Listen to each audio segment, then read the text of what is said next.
유진 선생님의 역사 비법으로 역사 개념 바로잡기. 학습 시간은 줄이고 성과는 높입니다. 망포동 최대 규모 종합학원 더에듀 프리미엄의 역사 단독 전임 강사 유진 선생님을 소개합니다. 학부모님들 고민 많으시죠? 걱정은 노, 역사는 유진. 어려운 내신 이젠 놓치지 마세요. 망포동 한국사는, 망포동 세계사는, 저국어 역사 논술 유진. 자, 우리 이제 드디어 9강이 되었습니다. 지난 시간에 우리 삼국이 통일된 과정에 대해서 배웠었죠? 그쵸? 일단 아마 지난 시간에 했겠지만 한 번 더 선생님이 여러분들과 이야기를 하고 싶은 게 있어. 지금 구석기, 신석기, 청동기, 철기 거기에다 고조선까지 문제에서 틀리는 친구들은 거의 없더라고. 그래서 우리 이제 삼국시대부터 아이들이 많이 틀리는데 지난 시간에 이제 삼국시대 배웠던 것들 다시 한번 복습해 보면서 수업 이어갔으면 좋겠는데 여러분들 생각 어떠실까요? 좋다면 시작해 보도록 하겠습니다. 자, 부여에서 이제 내려왔었던 이 졸본 지역에 있었던 토착민들과 함께 건국한 나라 바로 주몽, 동명왕의 고구려입니다. 그리고 백제는 이 동명왕의 아들이었었는데 온조와 비류가 남하하여가지고 한강 유역에서 건국한 게 바로 백제였었죠. 신라는요, 이 진안에 소국으로 있었습니다. 그래서 계림, 사로국 여러 이름으로 불렸었는데요. 바로 이 삼국 중에서 가장 먼저 박혁거세가 건국하게 되는 나라입니다. 자, 이렇게 세 나라가 있어. 그러면 이제 여기에서 제일 많이 물어보는 게 선생님이 뭐라 그랬었지? 중앙집권 체제의 기틀을 누가 마련하였는가를 많이 물어본다고 했었죠. 그쵸? 실제로 여러분들 문제 풀어보니까 어때요? 실제로 많이 물어보죠. 그쵸? 자, 그래서 중앙집권 체제의 기틀은 누가 마련했는지 거기서부터 시작을 해보면 되겠고, 그리고 불교 수용은 누가 했는지, 그리고 또 중요하게 알아줘야 되는 거 뭐 있어? 귀족회의. 귀족회의가 있으면 귀족회의의 책임자는 누구였었는지, 그리고 전성기는 누가 이끌었었는지, 그리고 수도는 어떻게 바뀌었는지, 이런 식으로 가보면 되겠죠? 선생님 생각보다 칸 잘 그리지 않니? 네, 좋아요. 자, 그러면 아까 이야기한 것처럼 중앙 집권 체제의 완성이 아니야, 얘들아. 기틀을 누가 마련했는지를 한번 살펴보고요. 두 번째, 불교가 언제 수용이 됐는지 불교 수용도 생각을 해보면 되겠고, 자, 그리고 여기는 귀족회의죠. 귀족회의. 여기는 귀족회의에 누가 있는 거야? 담당자, 책임자가 있는 것이죠. 가장 높은 사람. 책임자. 그리고 또 누가 있을까요? 전성기. 그렇지, 전성기. 그리고 또 뭐 해볼 수가 있을까? 수도. 그렇지, 수도 변천. 또 하나는 자주 나오는 문화유산 같은 것 알고 있으면은 도움이 될 것 같습니다. 이렇게 정리 한번 해볼게요. 아시겠죠? 자, 고구려의 중앙집권체제의 기틀을 마련했었던 왕. 선생님, 중앙집권체제가 뭐였었죠? 고대 국가들은 왕의 힘이 강했다 그랬나요? 아니죠. 자, 부여, 고구려, 옥저, 동해, 삼한 중에서 왕이 있었던 나라는 부여랑 고구려밖에 없었었다라고 이야기를 했어요. 그래서 왕의 힘이 강하지는 않았어요. 그런 상황에서 왕의 힘이 강한 중앙 집권, 왕이 중앙에 있는 거야. 중앙으로 힘이 모이는 체제로 이제 가장 기초를 다진 사람이 누구냐라고 물어본 거니까 건국 이후에 얼마 되지 않은 왕의 가능성이 매우 높다. 우리가 초반에 배웠던 왕의 가능성이 높다라고 이야기를 해죠. 자, 여기에서 하나 더 알아두면 좋은 점은 중앙집권 체제가 있으면 중앙집권 체제의 반대말이 있다는데 뭐라 그랬죠? 지방 분권이라고 이야기를 했습니다. 지방으로 왕의 권력이 분산되면 지방에 이제 토착 세력들 혹은 귀족들의 힘이 강해지는 거죠. 일명 우리가 호족이라고도 이야기를 합니다.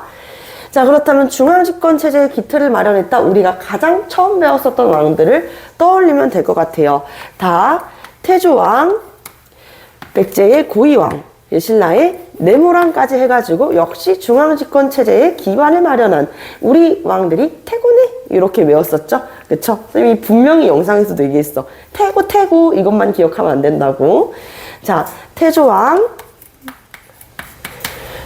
고이왕, 그리고 내물, 마립간이 되겠습니다.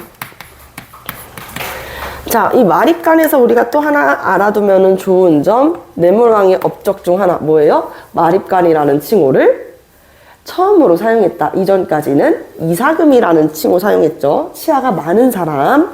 자, 마립간의 칭호를 처음으로 사용한 사람이고, 자, 태조왕이 업적하면은 요거 기억하면은 돼요. 원래 고구려에서도 계로부, 소노부, 순노부, 관노부, 전노부 5부족씩 어떻게 했어요? 돌아가면서 왕위를 차지했었는데 이제부터는 누구만? 계루부, 고씨끼리만 계루부, 고씨 왕위 세습. 하지만 상속은 어떻게 해요? 형제 상속 체제였었다. 그 다음에 누가? 태조왕 다음에 배웠었던 왕 누구였었죠? 고국천왕이었었죠. 그쵸? 고국천왕 때부터는 이제 부자 왕위 상속제로 바뀌게 된다라고 말씀을 드렸습니다. 자, 그러면은 백제의 고이왕이요. 백제의 고이왕 중앙집권 체제의 기반을 마련했는데 가장 우리가 선생님 그럼 이제 부여 성씨끼리 돌아가면서 왕위를 세습하나요? No! 백제는 원래 부여 성씨끼리만 돌아가면서 왕위를 세습했어요.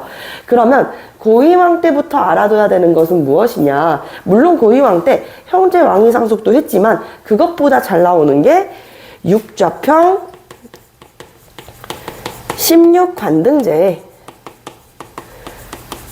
시험 문제에 잘 나올 수 있겠죠. 이런 내용들 같이 적어 놓으면 도움이 될 수 있겠죠. 자, 불교를 수용한 왕 누구였을까? 자, 고구려에서 불교를 수용한 사람은 누구였을까요? 광개토대왕의 큰아버지가 되시는? 그렇지, 소수림왕입니다. 여러분들 말씀해 주세요. 소수림왕. 백제에서 불교를 수용한 사람은, 자, 소수림왕은 이 중국 전진에서 이제 불교를 수용하게 되고, 백제에서는 동진에서 불교를 수용하게 된단 말이에요. 그쵸? 자, 동진과 교류를 시작했던 왕은 전성기, 백제의 전성기를 이끌었던 금초고 왕이었습니다. 그럼 그 다음 왕이 되겠죠? 금초고 왕 다음에 선생님이 이 왕 이름 아마 다음 주쯤이면 아무도 기억 못할걸? 이라고 이야기했었는데 누구였는지 기억나? 그렇지, 침류왕. 자, 신라에서 불교를 수용했었던 인물은 법을 흥하게 하는, 맞아요, 법흥왕이 되겠습니다. 자, 그러면 여기에서도 우리가 이 왕들별로 이거는 알아두면은 문제 푸는데 도움되겠다 하는 키워드들이 있어. 자, 일단 소수림왕부터 봅시다. 소수림왕은 광개토대왕이 전성기를 이끌기 이전에 나라의 기반과 체제를 완성시키는 인물이라고 했었죠. 자, 그럼 소수림왕 하면 우리가 딱 떠올려야 되는 거 뭐가 있겠어? 율령을 반포하고 또 뭐 했었다? 불교 수용은 여기 적혀져 있잖아. 하나 더 기억해주면 좋은 거? 태학을 설립했다.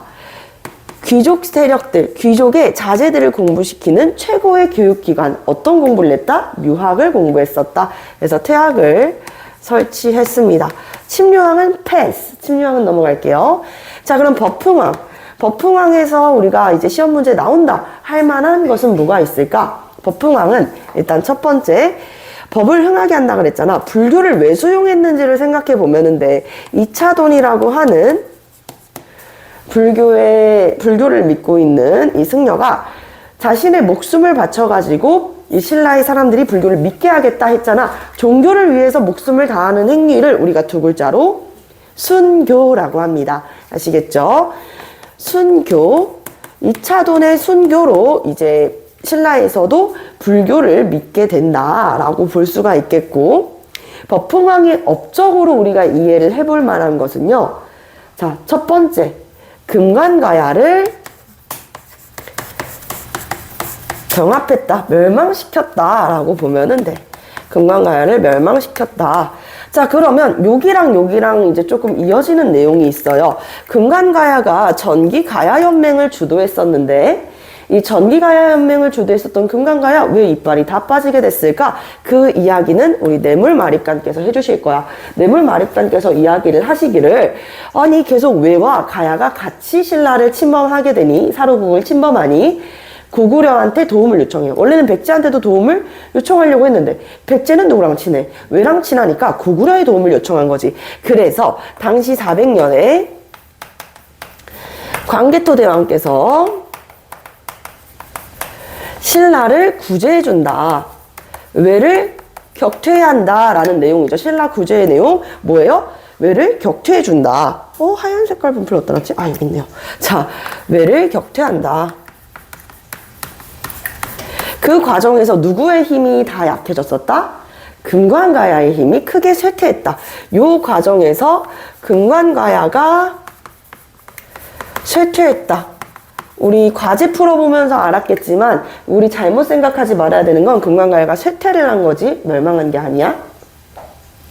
쇠퇴하면서 전기가야연맹이 해체되고 이빨이 다 빠져가지고 약해진 금관가야를 버풍왕이 멸망시키게 된다. 요렇게 이해를 해보면 되겠죠?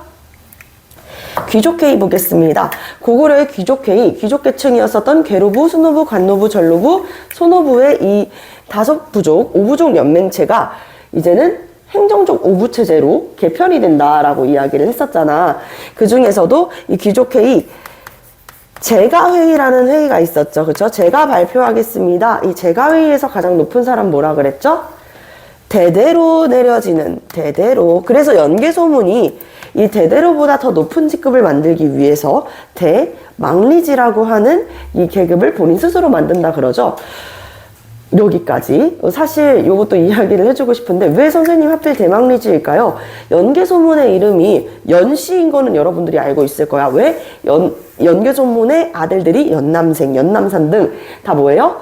연씨니까. 그럼 이름이 개소문일까? 사실 연개소문의 이름은 아직까지 제대로 밝혀진 바는 없어요. 와, 이게 이름이다 할 수 있는 근거가 조금 부족한데, 추론해 보기를 우리가 아까 오부족 연맹체 얘기했었던 것처럼 고구려의 이제 토착 부족이었었던 연노부라는 세력, 연노부를 이제 열었었던 이제 태조가 아마 망리지라는 이름일 것이다 라고 해가지고 대망리지라는 직급을 만들지 않았을까? 이렇게 생각을 한단 말이야. 그래서 연개소문 대망리지. 이거 시험 문제 잘 나와요. 자, 그리고 백제의 귀족회의. 백제는 마애, 벽, 이거 뭐예요? 마애가? 절벽이었었지. 그치? 절벽을 좋아해. 그래서 어디에 올라가가지고 회의를 해? 산에 올라가서. 그치? 돌산에 올라가가지고 회의를 한단 말이야. 바로 정사암회의가 되겠습니다. 바위의 정사암회의. 가장 높았었던 것은, 자, 육자평인의 육자평을 지휘하는, 관할하는 누구? 책임자? 육자평보다 높은 건 뭐야? 윗 상자를 써가지고 상좌평이라고 하죠. 상좌평.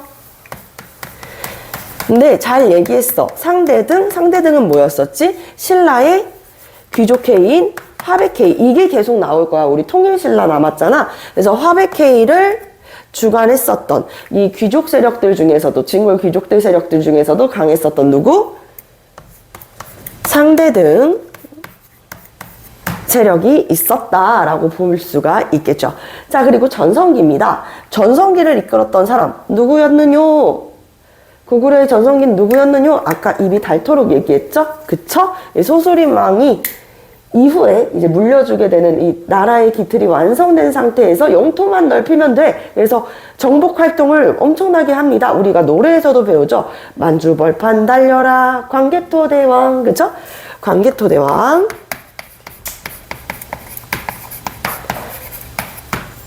그래서 광개토대왕의 이름이 원래 국광산 광개토 경평왕 호태왕이라고 해가지고, 근데 진 선생님 목 아파가지고 뭐라고 얘기하는지 잘 모르겠지. 국광산 광개토 경평왕 호태왕이라고 해가지고 광개토 태왕이라고도 하는데, 이 광개토대왕과 그리고 백제에는 4세기의 전성기 근초고왕이 있었고, 신라의 전성기는 진짜 나라를 흥하게 한다고 해서 진흥왕이 있다네. 이렇게 알 수가 있겠죠. 자, 그리고 수도 변천 상당히 중요합니다. 그쵸? 여러분들 문제 풀어보니까 수도 변천이 얼마나 중요한지 조금 이해가 되시죠? 자, 수도 변천. 고구려는 처음에 어디에서 건국됐어? 산지. 맞아요. 산맥 일대에서 건국이 됐어. 졸본이죠. 부여 아래에 졸본. 그리고 이대왕이었었던 유리가 수도를 어디로 천도합니까? 국내성. 암수, 정다운, 척, 꾀꼬리. 유리왕의 황조가죠. 그죠? 자, 그리고 또 장수왕, 광개토 대왕의 아들이었었던, 오래오래 살았었던 장수왕이 이제는 우리 아버지가 북쪽으로 영토를 다 넓혔네? 이제 장수왕을 어디로 넓히면 되겠어? 남쪽으로 넓히면 되겠네 해가지고 남쪽으로 들어가는 무슨 정책? 남진 정책을 펼치기 위해서 수도를 어디로? 평양으로 천도한다. 평양성이 되겠습니다. 그래서 고구려의 마지막 수도 평양성이 함락되면서 고구려가 멸망하는 거 668년이었었다. 자, 그럼 백제 한번 볼게요. 백제의 수도도 마찬가지로 고구려처럼 3번 바뀐다라고 우리가 배웠었죠. 첫 번째, 백제는 한강유역에서 건국이 돼서 한성에 위치해 있었는데 이 한성이 함락되어 왜 함락됐을까? 선생님이 방금 이야기한 것과 연관이 있는데 왜 함락했을까? 맞아요. 이 장수왕의 남진 정책으로 계로왕을 아차산에서 이제 전사시키죠. 그러면서 한성이 함락되고 수도를 옮겨야 되게 된 거예요. 그래서 문주왕 때 수도가 옮겨집니다. 어디로? 웅진. 코웨이가 아니라 웅진. 웅진이 어디야? 공주. 자, 웅진이 공주입니다. 공주. 오늘날의 공주로 수도가 천도가 되고, 그리고 또 수도가 어디로 한 번 더 천도가 돼요? 맞아요. 성왕. 백제의 부흥을 위해서 국호도 바꿨었죠. 원래는 백제인데 아이덴티티를 어디에서 찾았어요? 부여에서 찾았어요. 그래서 나라의 국호를 남부여라고 바꾸게 되는 임금이었습니다. 성왕이 수도를 사비로 천도합니다. 사비가 오늘날의 어디야? 충남부여예요. 충남에 위치한 부여로 천도를 하게 되는 것이죠. 자, 그리고 여기 신라 보면은 신라의 수도 나와 있죠. 신라의 수도 바뀝니까? 바뀌지 않습니다. 계속 어디였어요? 그렇지. 선생님 이번에 크리스마스에 갔다 왔다 그랬죠? 경주입니다. 오늘 수업 열심히 듣는 친구한테는 경주에서 사온 웃는 기와 자석을 드리도록 할게요. 웃는 기와 배지도 있어요. 자, 문화유산을 한번 볼게. 고구려 문화유산으로 굉장히 잘 나오는 게 있어. 뭐야? 광개토 대왕 릉비. 광개토 대왕 릉비. 릉비라는 게 뭐예요? 무덤에 세워진 비석이라는 뜻이에요. 그러니까 광개토 대왕이 생전에 본인이 설치한 게 아니라 광개토 대왕의 사후에 설치가 되었다라고 볼 수가 있다 그랬었죠. 그쵸? 거기에 뭐라고 써져 있었다 그랬지? 동쪽의 오랑캐 신라를 우리가 구제하였다 라는 내용이 여기에 기록이 되어 있었다 그랬어요. 그래서 이것에 근거가 된다. 이 광개토 대왕이 신라를 구제해줬었다라는 내용의 근거가 되는 것. 자, 그리고 두 번째는요, 충주 고구려비입니다. 충주 고구려비는 누가 영토를 남쪽까지 확대했어요? 누가 한강유역을 차지했어요? 바로 장수왕이었었죠. 그쵸? 장수왕이 영토를 남쪽, 이 한강 일대까지 차지했었다라는 그 근거의 비석으로 남아있는 게 바로 충주 고구려비가 된다라고 말씀을 드렸습니다. 자, 그리고 백제를 보면은 이 백제에서는 잘 나오는 거 뭐가 있을까? 아까 여러분들이 정말 자신있게 이야기했는데 요거는 이제 종교와 관련이 있어. 바로 금동대학로. 그치? 금동대학로 잘 나오고, 종교랑 관련 지어가지고 또 많이 나오는 거 산수문이 벽돌. 산수문이 벽돌. 요거 이제 종교 키워드거든요. 금동대학로는 딱 보면은 위에는 이제 봉황과 밑에는 용이 있는 것으로 보아가지고 도교의 문화와 이 금동대학로 향로의 모양은 뭐예요? 연꽃처럼 생겼죠? 그쵸? 연꽃처럼 생겼기 때문에 불교의 영향이 같이 융합이 된 게 아닐까? 도교의 문화와 이 불교의 문화가 융합이 되었다라고 생각을 하는 거예요. 아시겠습니까? 근데 그에 반면 산수문이 벽돌은 어디에 영향이 크다라고 봐요? 산수가 뭐야? 산과 물이야. 자연 그 자체지. 자연을 이야기하는 이 도가사상에서 비롯됐었던 여러 민간 신앙이 합쳐져가지고 만들어진 종교? 도교인 거예요. 오케이? 자, 금동대학로 도교 플러스 불교, 산수무리 벽돌 도교 이렇게 알고 계시면 되고요. 자, 백제에서 또 문화유산으로 많이 나오는 거 바로 세 번째는 무령왕릉입니다. 무령왕릉. 자, 무령왕릉의 무덤 양식은 무슨 양식? 돌 전널 무덤. 돌무지 전널 무덤. 벽돌 무덤이 양식이었었죠. 힘있게 얘기해주세요, 여러분들. 벽돌 무늬 양식이었었죠. 아, 벽돌 무늬가 아닙니다. 이거 한 글자 차이여도 굉장히 커요, 그치? 벽돌 무늬면 안 돼. 뭐 한 거야? 벽돌로 만든 거야. 근데 우리나라에선 벽돌이 필요해, 안 필요해? 안 필요해요. 그래서 이 벽돌은 아마도 우리 중국 남조에서 양나라의 영향을 받았을 것이다 라고 추측을 하고 있어요. 아시겠죠? 그리고 이것과 같이 나오는 것 중에 하나가 무령왕의 업적이 많이 나온다 그랬어. 무령왕의 업적 뭐예요? 22담로의 왕족 파견이요. 그렇지. 이제 계로왕이 죽고 나서 지방에 있는 귀족들의 힘이 세지니까 지방을 통제하기 위해서 이 지방에 대한 통제력을 강화시키기 위한 22담로의 왕족 파견 기억해 주시면 되겠습니다. 자, 그리고 신라의 문화유산. 아, 너무 많죠. 그쵸? 너무 많지만 그 중에서도 이제 시험 문제에 잘 나온다라고 할 수 있는 것 뭐가 있을까요? 첨성대, 선덕여왕 때의 첨성대, 자장이 이제 건의를 했었죠. 또 한번 머리를 한번 써봐, 얘들아. 우리 신라에서 문화유산 뭐뭐 배웠었지? 진흥왕의 순수비. 진흥왕이 결국에는 가장 이 전성기가 늦었던 게 어디야?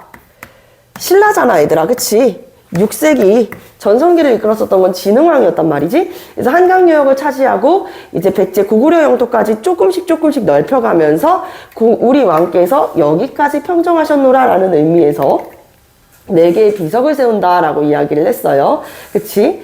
뭐 창녕비도 있었고 또 뭐 있었지? 북한산 순수비도 있었고 또 무슨 비도 있었어요? 북한산 순수비, 창녕비, 또 완전 처음 배우는 듯한 그런 표정들 다 뭐지? 또 무슨 비가 있었지? 영토를 확장한 다음에 왕께서 이제 비석을 세웠다 그랬었잖아. 무슨 비석을 세웠을까요? 내가 봤을 때 여러분들은 배우려는 의지가 없어. 나라면 좀 앞에라도 봐가지고 대답을 하려고 할 텐데 선생님이 다 얘기해 주시겠지. 여기 다 적어 주시겠지. 어차피 여러분들 필기해도 내일이면 안 볼 거잖아. 지금 이렇게 찾아야지. 순수비가 뭐야? 왕께서 직접 갔다. 왕께서 직접 여기까지 오셨다라는 의미가 있다 했죠. 순수는 퓨어를 의미하는 게 아니라 그랬어요. 그러면은 충주 고구려비, 죄송합니다. 충주 고구려비 아니고 북한산 순수비랑 마운령비 있고 그리고 함초령비 있고 또 아까 이야기했었던 무슨 비야? 마운령비, 북한산 순수비, 함초령비, 또 하나만 얘기하면 넘어가 드릴게요. 신라 거요?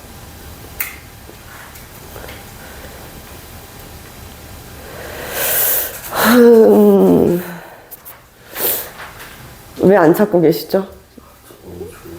뒤에 계시는 분들은 열심히 찾고 있는데. 네, 함초령비 선생님이 했죠? 또? 네, 창녕비가 되겠습니다. 그럼 4개 뭐예요? 북한산 순수비, 창녕비, 함초령비, 마운령비 4개예요. 아시겠죠? 자, 그리고 두 번째.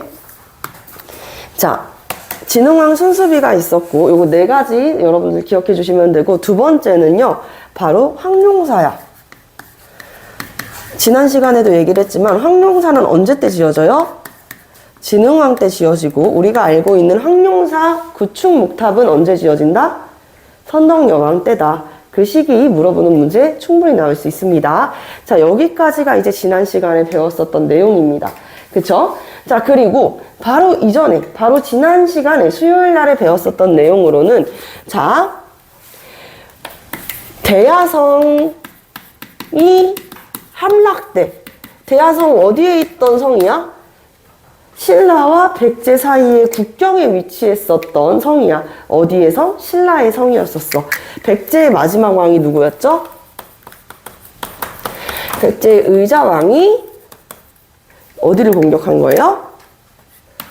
신라를 공격을 한 거야. 그치? 그래서 이 대하성의 성주였었던 김품석과 그의 아내가 죽게 되는데, 알고 보니까 당시에 이 선덕여왕의 신하로 있었었던 김춘추의 딸이 이 대하성 성주의 아내였었던 것이지. 그래서 여기에서 크게 분노했었던 누가? 김춘추가 구구려의 도움을 요청을 해요. 근데 구구려의 도움을 요청했지만 어떻게 돼? 그렇지, 들어지지 않습니다. 그래서 구구려가 거절을 하죠. 선생님, 구구려가 왜 거절했을까요? 어떤 왕이었어요? 영묘왕을 시해했었던 연개소문이 보장왕을 옹립하고 실권을 잡고 있었던 때였어요. 그래서 이때는 연개소문 집권기, 연개소문이 실세였다, 실권자였다, 이렇게 볼 수가 있겠죠. 연개소문이 실권자였었다. 자, 그래서 거절을 합니다. 자, 이제 김춘추는 어디로 이동을 한 거예요? 당나라도 이동을 하죠. 그쵸? 당나라도 이동을 합니다. 그래서 신라와 당나라가 연합을 맺어. 무엇을 약속으로? 무엇을 매개로? 당나라한테 고구려를 멸망시키면은 이 대동강 이북에 있는 고구려의 영토를 주겠다고 이야기를 한 거야. 그래서 당나라 입장에서는 그럼 나쁠 것 없지. 그래서 당나라는 오케이를 하게 되면서 우리가 이 앞글자를 따서 이거 뭐라 그래요? 나당 동맹이라고 이야기를 해요. 자, 나당 동맹이 체결이 됩니다. 자, 이렇게 나당 동맹이 체결이 됐어. 그리고 나서 네 번째야. 나당 동맹이 체결이 됐을 때 이 백제를 무너뜨리고자 무슨 전투가 있었다? 황산벌 전투. 노래로도 배웠다고 했었죠. 황산벌의 계백, 맞서 싸운 관창, 역사는 흐른다, 이렇게 배웠었죠. 자, 황산벌 전투죠. 이 황산벌 전투 때 계백 결사대가 결국에는 패배를 합니다. 계백이 있었고, 그리고 신라에는 김춘추의 든든한 친후이자 신하였었던 김유신이 있었어요. 그리고 김유신은 이 관청, 화랑도를, 국가조직으로 개편됐었던 화랑도를 잘 쓸 줄 알았었다는 이야기죠. 자, 그래서 계백과 김유신의 이 전투에서 계백결세단은 패하고 결국에는 이 근거로 백제가 멸망합니다. 사비성이 함락되면서 백제가 멸망해서 660년에 백제가 역사 속으로 사라져 버리면 사람들은 그냥 그래? 백제 멸망했나 봐. 그럼 난 다른 나라로 가야지 하지 않는다 그랬죠. 백제가 멸망하게 되니까 우리 다시 한번 백제 세워보자 라고 하는 무슨 운동이 일어나? 백제? 그렇지, 부흥운동이 일어나. 자, 백제 부흥운동이 일어나게 되면서 이 백제 부흥운동은 우리가 이렇게 기억을 해주면 된다 그랬어요. 복신과 도침이라는 인물이 당시 일본에 있었었던 부여의 왕자인 부여풍을 데리고 와가지고 왕으로 추대하면서 주류성을 중심으로 백제 부흥운동을 주도하였었고, 그리고 흑치상지라는 인물이 있었다 그랬죠. 자, 흑치상지는 이 어디를 중심으로? 흑땡자라 그랬는데 뭐라 했지? 흑땡자, 흑임자라 그랬었죠. 그쵸? 그래서 흑치상지는 임존성을 중심으로 백제 부흥운동을 주도합니다. 그러나 흑치상지는 이 나당연합군과의 전투를 통해 가지고 당나라와의 이 세력 차이를 실감하고 당으로 가게 되죠. 자, 그래서 흑임자, 복분자 주는 이런 식으로 외웠었다. 자, 그래서 마지막 백제 부흥운동이 실패했었던 그 전투가 뭐라고? 백강전투다. 백강전투가 된다. 663년이었었다. 여기에서도 우리가 기억해줘야 되는 포인트가 있는데, 황산벌 전투까지가 뭐예요? 황산벌 전투까지 누가 실권을 쥐고 있었어? 신라의 왕이었어? 여기까지는 김춘추는 신하였어. 여기 선덕여왕 그리고 진덕여왕 때 이 김춘추는 신하였다가 이제 더 이상 여왕이잖아. 성골들 중에서 왕을 할 사람이 없는 거야. 그래서 누가 왕이 됐어? 이 사이에 김춘추가 왕이 됐어. 그 왕의 이름을 우리가 뭐라 그러지? 왕후를 뭐라 불렀지? 그렇지. 무예에 열등하다 그래서 무열왕이라고 했어요. 무예에 열등하다. 무열왕이 즉위합니다. 무열왕이 즉위한다는 거 뭐라 그랬어요? 최초의 진골 출신 왕이었었다라고 얘기했죠. 여러분들의 표정은 참 신기해요. 오늘 처음 배운다는 표정으로 얘기하고 있네. 복습 안 했으면 어쩔 뻔했어, 진짜로. 자, 무열왕이 즉위하고, 그래서 무열왕이 어떻게 한 거야? 백제를 멸망시킨 거야. 근데 여기서부터 왕이 또 달라져. 여기서부터는 무열왕의 아들, 자신이 무예에는 열등하니까 아들은 학문과 그리고 무술에도 뛰어났으면 좋겠던 거지. 그 두 가지를 다 연마했었던, 무예와 학문을 두 개 다 연마했던 문무왕이 즉위합니다. 그래서 문무왕 때부터 이제 백강전투 이렇게 봐주시면 되겠고, 이 백제가 이 백제 부흥운동을 주도했으나 결국에는 실패로 끝나고 말았었다. 백제 패배. 그래서 실패로 끝났다. 이렇게 볼 수가 있겠죠. 자, 그리고 나서 백강전투 이후에 또 어떠한 일이 일어났었냐? 여섯 번째, 666년입니다. 딱 여섯 번째네요. 666년에 연개소문이 사망해요. 연개소문이 사망하게 되자 거의 고구려의 실권자 역할을 했었던 연개소문 사후에 내가 왕할 거야 라는 목소리가 고구려에 울려 퍼지게 되죠. 그래서 실권을 두고 권력 다툼이 일어나 고구려의 내분으로 인해 가지고 고구려의 힘이 쫙 빠져 있을 때, 그때 이제 연정토가 신라에 투항을 하게 되면서 신라가 이때다 고구려 들어가자 라고 해가지고 일곱 번째 평양성이 함락된다. 자, 평양성 어디의 수도였다? 고구려의 수도였었다. 그쵸? 자, 그래서 평양성이 함락이 되면서 고구려도 멸망을 하죠. 이때가 언제였어? 668년이었습니다. 668년. 자, 그리고 고구려가 멸망했다 그래서 끝이야? 끝이 아니죠. 어떻게 된 거예요? 또 고구려도 고구려 부흥운동을 합니다. 고구려 부흥운동 누가 지원해줬다 그랬지? 신라가 지원을 해줘요. 신라의 어느 왕? 무열왕? 아니지, 문무왕이 도와줍니다. 신라의 문무왕이 지원을 받습니다. 선생님, 전 이게 말이 안 된다고 생각해요. 신라가 분명히 고구려 멸망시키겠다고 이래놓고서 왜 이제 와가지고 갑자기 고구려를 또 도와주는 걸까요? 지난번에 선생님이 이야기를 했었죠. 여기에다가 한번 그려볼게요.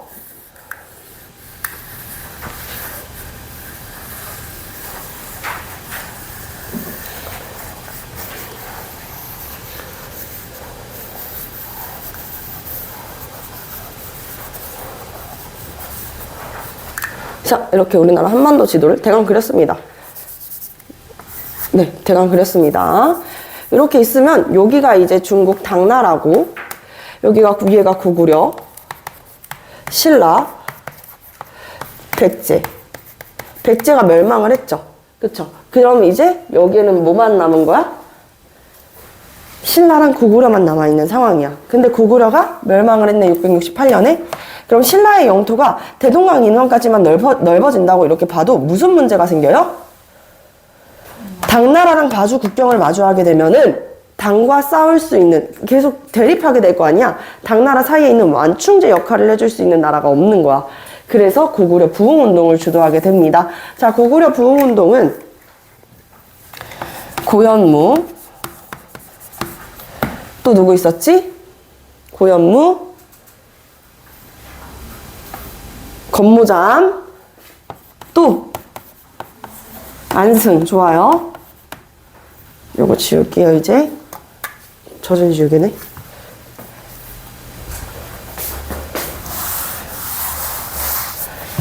안승이 있었습니다. 오골성 어디야?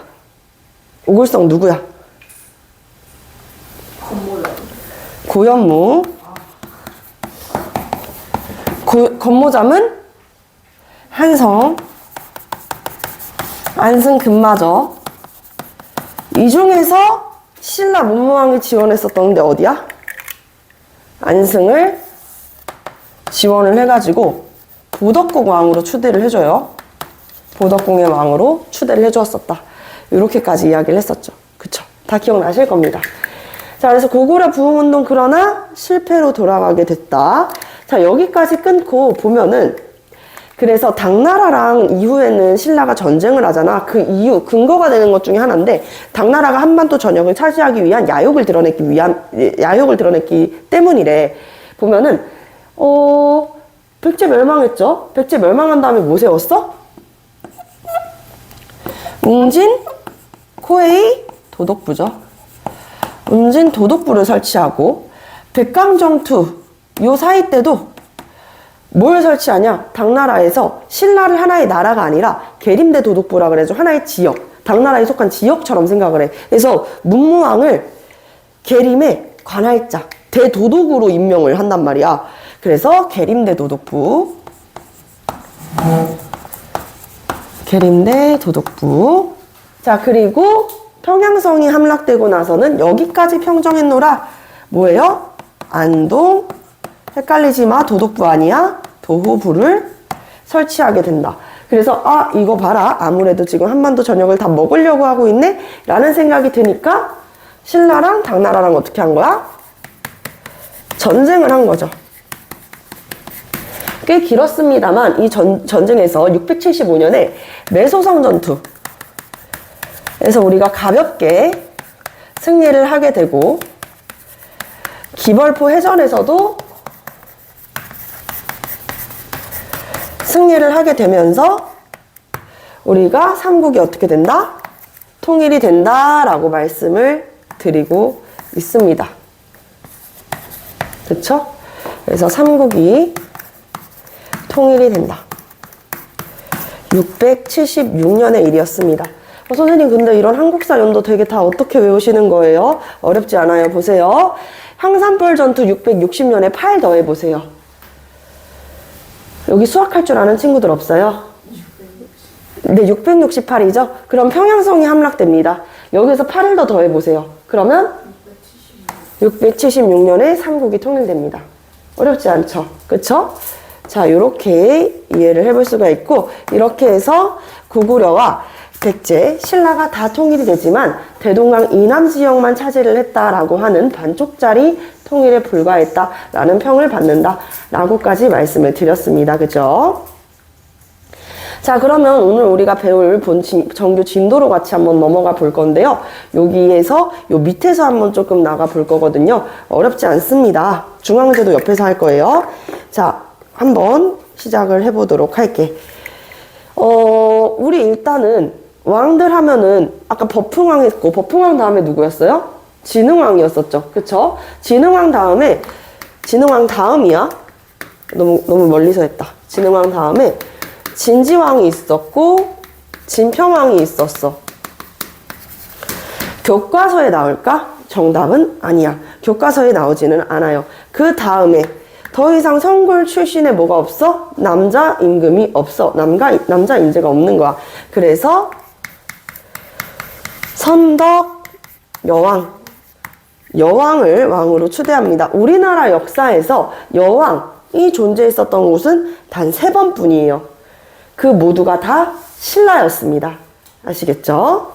자, 첫 번째 선덕 여왕. 근데 선덕 여왕도 후사가 없었죠. 그래서 그 다음이 진덕 여왕이야. 우리가 헷갈리지 말아야 되는 포인트가 하나 있는데 뭐냐면 진덕 여왕이랑 진성 여왕의 이름을 바꿔서 출제하는 문제가 상당히 잘 나와.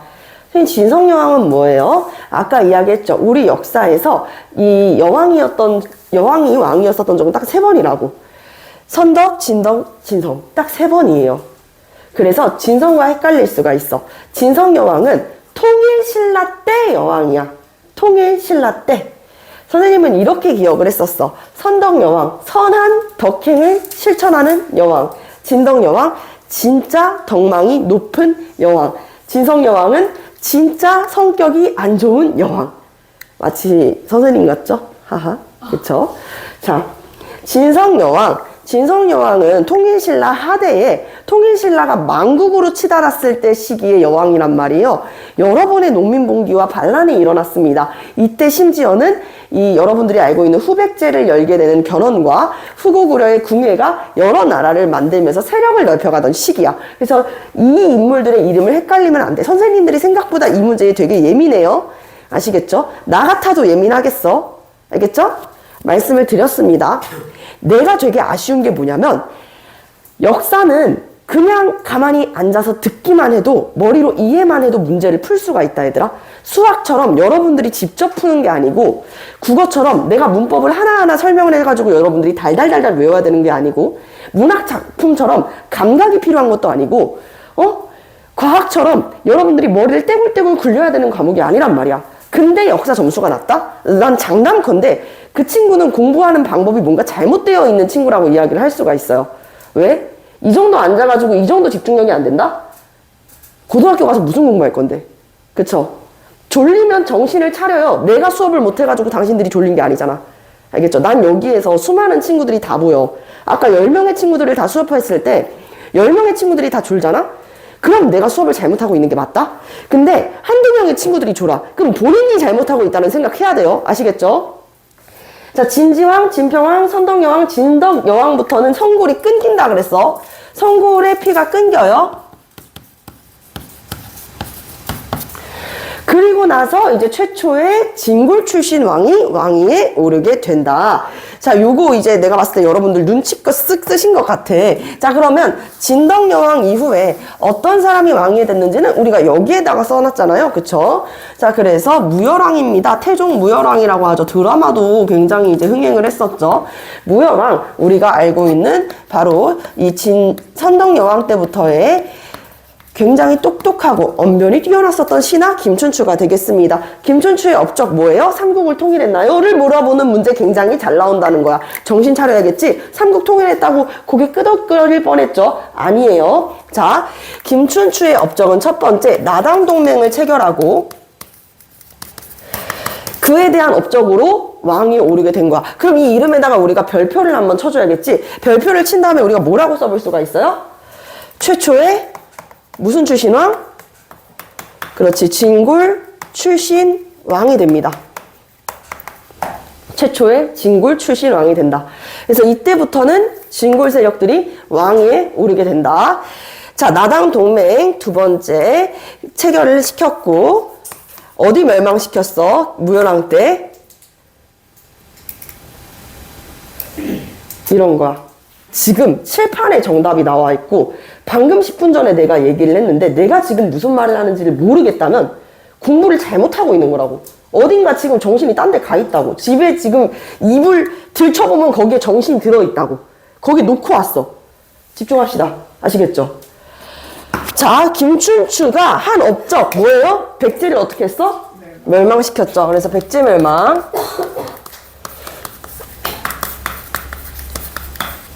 자, 이렇게 백제가 멸망이 됩니다. 여기까지만 기억하면 돼. 나머지 뭐 더 큰 거 외우라고 얘기 안 해요.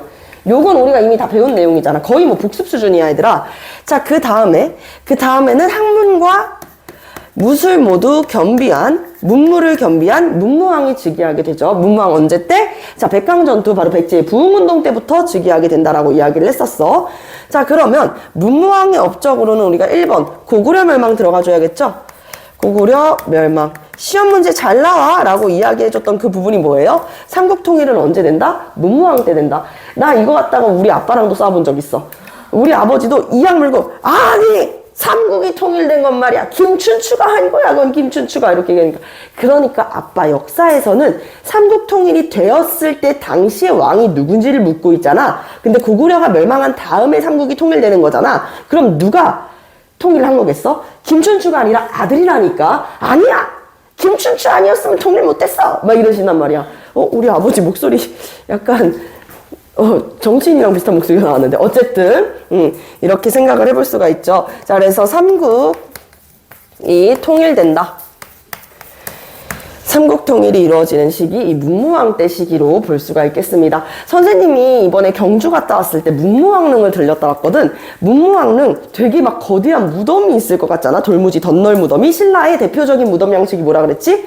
돌무지 덧널 무덤이라 그랬었지. 덧널에다가 돌을 무지 쌓으면 도굴이 어려워요. 이렇게 이야기했었잖아요. 근데 이 문무왕 무덤은요, 문무왕릉은 바다에 있어요.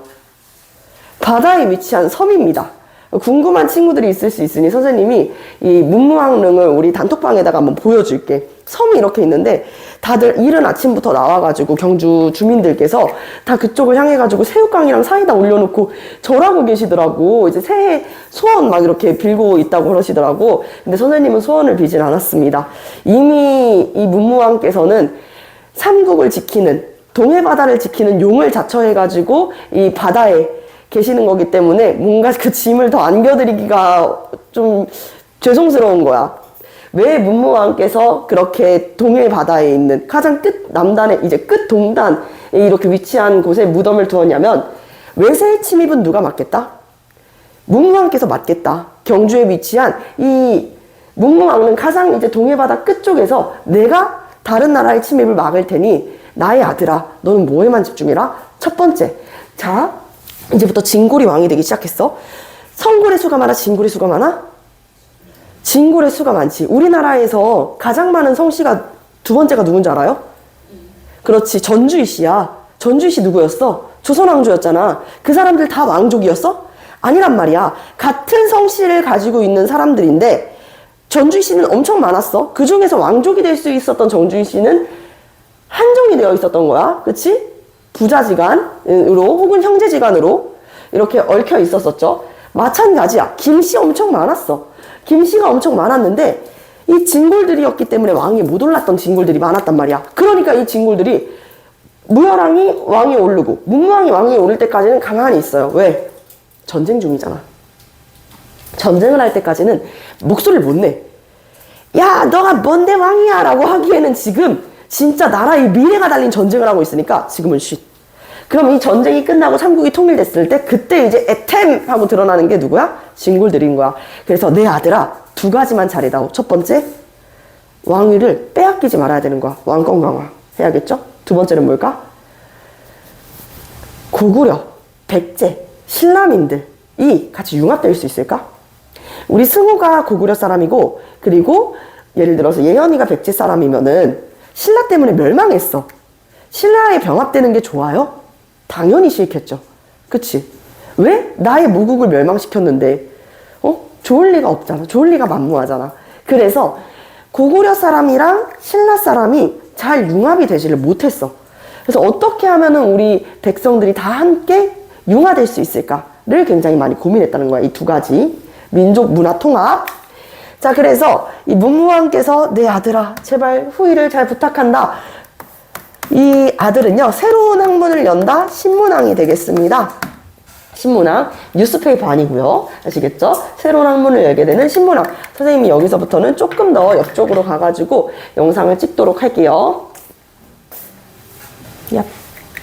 네. 신문왕 하면은 신문왕에도 우리가 별표를 한번 쳐줄 건데, 신문왕의 업적에서 상당히 중요한 게 바로 이 키워드입니다. 왕권 강화.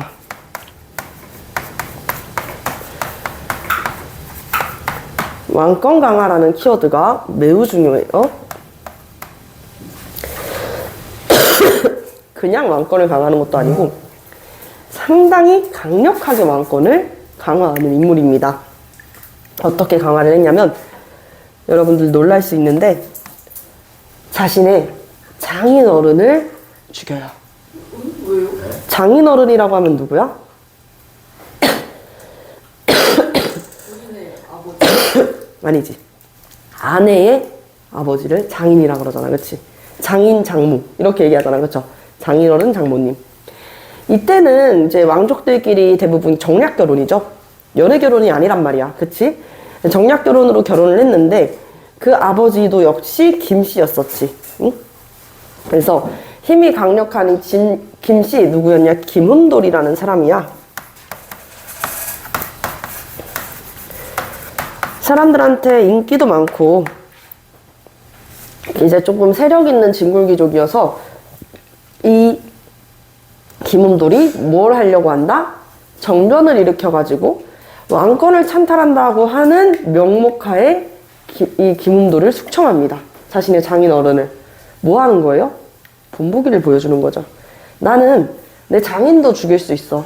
왕권에 조금이라도 대항하고 왕권을 조금이라도 넘보는 자가 있다면, 이 왕위를 단 조금이라도 넘보는 자가 있다면 어떻게 하겠다는 거예요?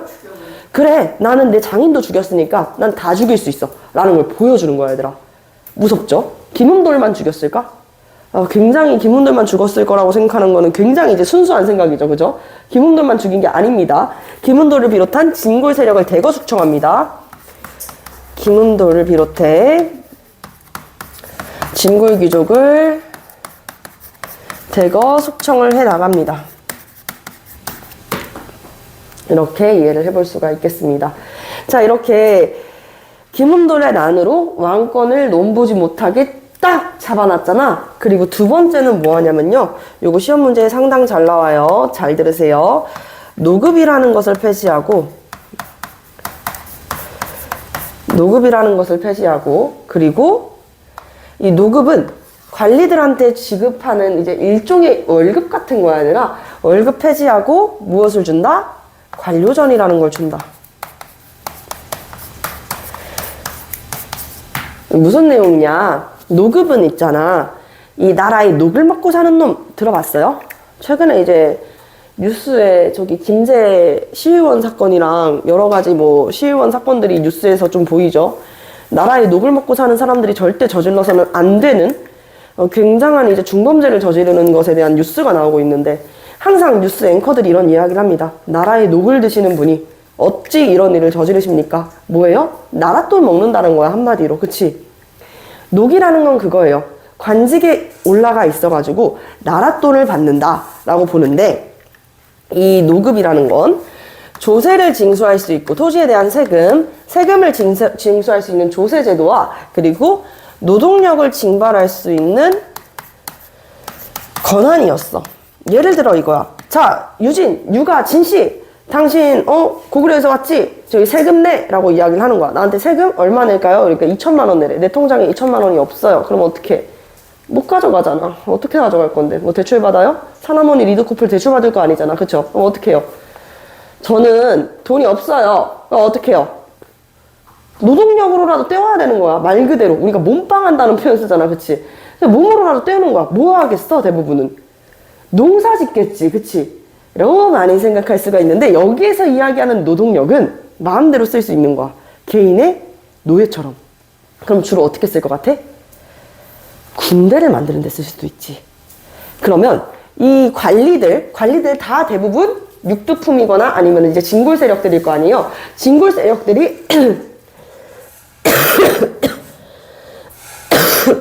세력들이 노동력을 징발해서 지방에서부터 이 자신만의 군대를 키워가지고 왕권에 대항할 수도 있는 거야, 얘들아. 그러니까 사회전에 미연에 이런 일을 방지하는 거지. 이해됐어요? 그래서 노급을 폐지하고 관료전을 지급한다. 관료전은 오로지 뭐만? 수조권. 해당 토지에 대한 세금을 거둘 수 있는 수조권만 부여를 하는 거야. 알겠죠? 이렇게 되면 당연히 누구의 힘은 약해지겠어요? 귀족들의 힘은 약해지겠죠. 자, 그리고 시험 문제 또 잘 나오는 게 세 번째가 있습니다. 자, 귀족 K는 이제 신라에서 화백 K였었잖아. 제일 높은 건 상제등. 그러면 왕의 권한이 강해졌으면 왕 옆에 있는 기구도 강해져야 될 거 아니야. 그 기구를 우리가 집사부라 그래요. 집사부의 권한을 강화시키고, 이 집사부에서 가장 높은 사람, 책임자, 집사부의 총리 같은 역할을 하는 사람 누굴까? 바로 시중이라는 사람입니다. 직급이에요. 이 시중의 직급은 시간이 지나가지고 중시로도 바뀌어요. 중시로 바뀐다. 그래서 집사부, 시중과 중시의 권한을 강화시켜. 그럼 반대로 왕의 힘, 그러니까 이렇게 되면 왕의 힘도 강해지고 왕을 보좌하는 시중 또는 중시의 권한도 강해지는 거잖아. 누구의 힘은 약해지는 거야? 상대 등의 권한은 약해지는 것이죠. 그쵸? 상대 등의 권한은 약화된다 라고 볼 수가 있겠습니다. 상대 등의 권한은 약화되는 것이다.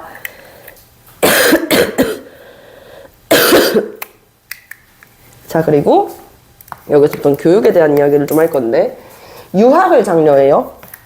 유학이 뭐야? 유교를 배우는 학문이죠. 유교에서 비롯된 학문, 유가사상. 그래서 유학을 장려하고 유학을 배울 수 있는 학교를 설치하는데 그 학교를 뭐라 그러냐? 자, 따라합니다. 국학. 좋습니다. 국학이라고 하는 이 최고의 교육기관을 설치합니다. 유학을 장려하면서 국학을 설치하게 된다라는 이야기. 최고의 교육기관이에요. 최고의 교육기관. 고구려에는 최고의 교육기관 뭐 있었지? 태학이 있었었지. 그러면은 신라에는 신문왕 때부터 국학이 있었다라고 볼 수가 있겠습니다. 그래서 여기를 중심으로 무엇을 한다? 인재를 양성하는 것이죠. 유학에서 중시하는 건 무엇이 있을까, 얘들아? 충성과, 그렇지, 충과 효를 강조를 하죠. 그래서 충성과 효도를 이야기하는 이 유학을 장려하게 된다. 충과 효, 유교는 잘만 쓰면 당연히 어떻게 돼요? 왕권의 힘이 강해지는 그 기반이 될 수가 있겠죠. 자, 그래서 국학을 설치하고 이 이외의 업적들도 또한 있습니다. 뭘 했냐? 통치체제를 정비해요. 통치체제를 정비하게 된다라는 이야기 같이 볼 수 있겠네요. 자, 통치체제는 신라의 통치체제.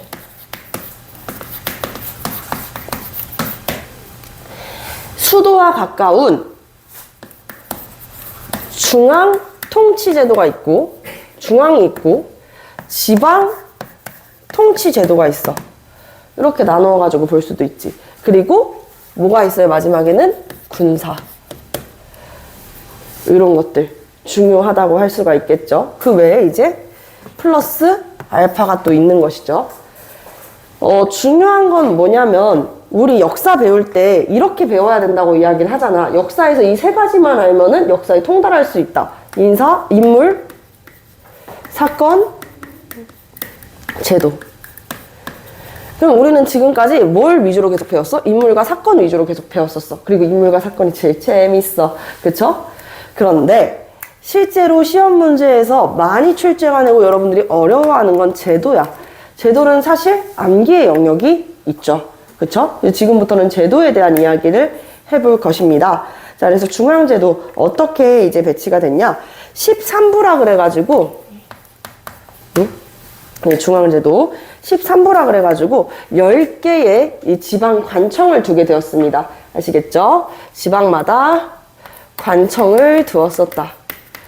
이렇게 볼 수 있고, 아까 이야기했었던 신문왕께서 꼭 해야지, 이건 두 개는 우리 아버지께서 꼭 하라고 했었던 일이니까 첫 번째 뭐였어? 왕권 강화 했죠. 어떻게? 진골들의 코를 납작하게 눌러줬죠. 그쵸? 또 하나가 있었어. 뭐야?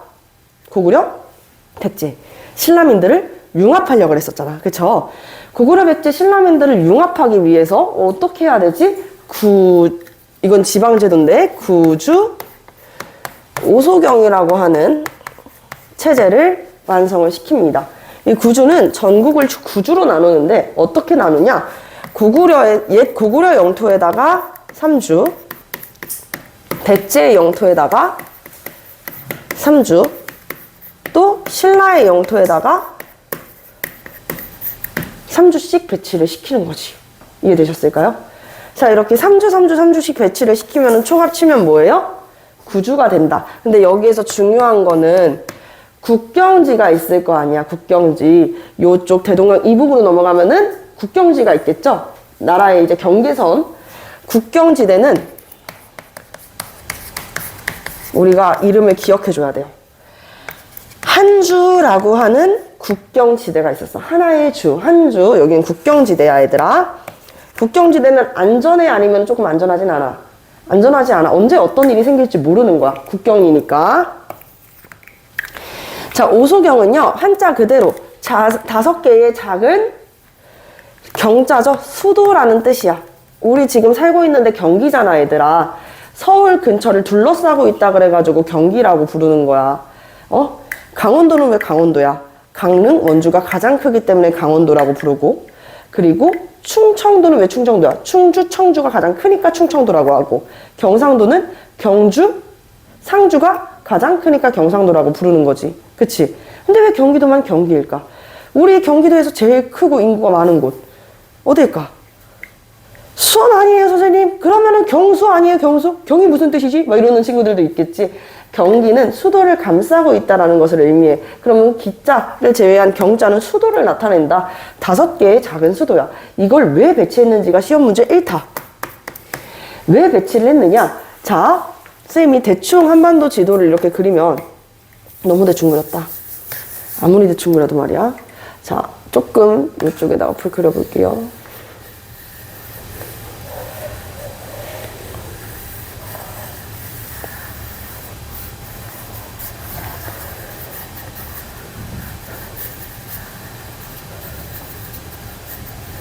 뭐 이렇게 너무 납작하게 눌렀다. 그쵸? 눌렀다. 여기 이렇게 꼬리 이렇게 있고, 여기를 보면은 발톱이죠. 꼬리라고 하면 안 된다 그랬어. 자, 이렇게 발톱 이렇게 있는데 여기가 이제 경주란 말이야, 얘들아. 여기가 이제 경주인데 지금 대동강 이남 지역까지 영토가 확장이 됐는데 수도는 너무 어디에 치우쳐져 있어요? 동남쪽에 치우쳐져 있어요. 동쪽과 남쪽에 위치해 있는 거야. 동쪽과 남쪽에 위치해 있지. 그치? 이렇게 수도가 한 군데로 편향되어 있으면 좋아, 안 좋아? 좋지 않아. 그래서 수도가 편향되어 있는 것을 어떻게 하는 거야? 보완하고자. 그래서 수도 경주가 동남에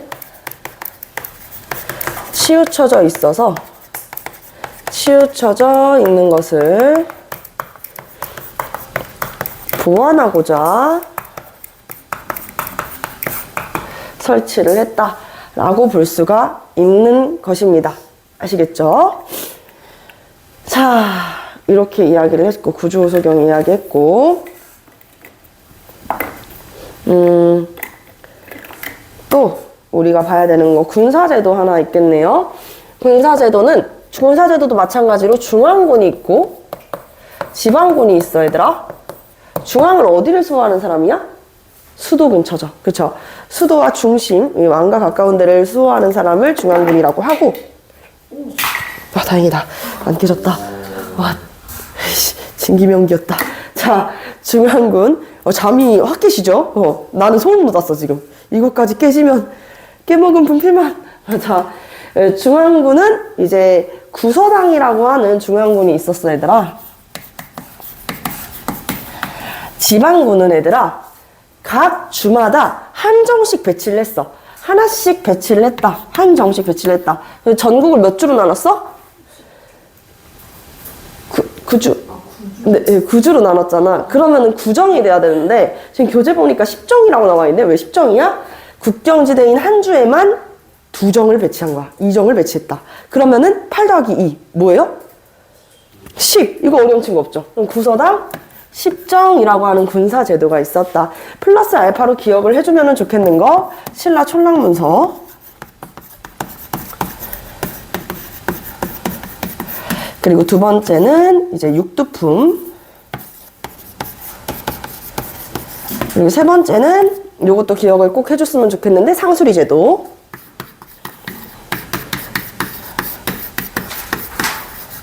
이렇게 세 가지로 한번 표현을 해볼게. 일단 신라 촌락문서는 하나의 호구조사 문서야. 호구조사 문서인데, 일본에 가면은 일본 쇼쇼인 도다이사라고 있거든요. 절에 가면 신라의 촌락문서가 있는데 가장 현존하는 오래된 촌락문서래요. 유실수의 나무수, 당연히 인구수도 당연히 적혀 있고, 열매를 맺는 과일나무 수도 적혀 있고, 가축들은 얼마나 있는지 그런 수량을 다 적어놨었던 호구조사 문서인 신라 촌락문서가 있고, 상수리 제도는 지방의 귀족들을 견제하기 위한 제도야. 지방에서 강력한 실권을 차지하면서 세력을 키워나면 왕권을 해칠 수도 있다 그랬지. 어떻게 생각을 할까 그러면 조금 이름 있는 가문, 이름 있는 실권 있는 진골들을 집안에 아들들을, 자제를, 자식들을 수도 근처로 데려다 놓는 거야. 이거 뭐야? 인질로 삼는 거지. 너 만약에 허튼 생각하면은 네 아들 지금 내 옆에 있어? 네 아들 알지? 약간 요런 느낌이었어요. 상수리 제도. 자, 그리고 육두품은요. 이제 통일신라 초반에는 왕들과 가까이서 왕의 자문을 구하는 똑똑한 학자들이었었단 말이야. 근데 오늘 이제 시험에도 봤었겠지만 아까 이야기한 16관등제, 관등제 안에서는요, 관등이 막 1급부터 쭉 내려져 있잖아, 그치? 뭐 자판, 파찬, 아찬 막 이렇게 있고, 대나마 이렇게 있는데, 우리 진골들은 대나마 이상으로 올라갈 수가 있어요. 진골이기 때문에. 하지만 육두품은 아무리 똑똑하고 노력을 해도 진골이 아니면은 아찬까지밖에 못 올라갑니다.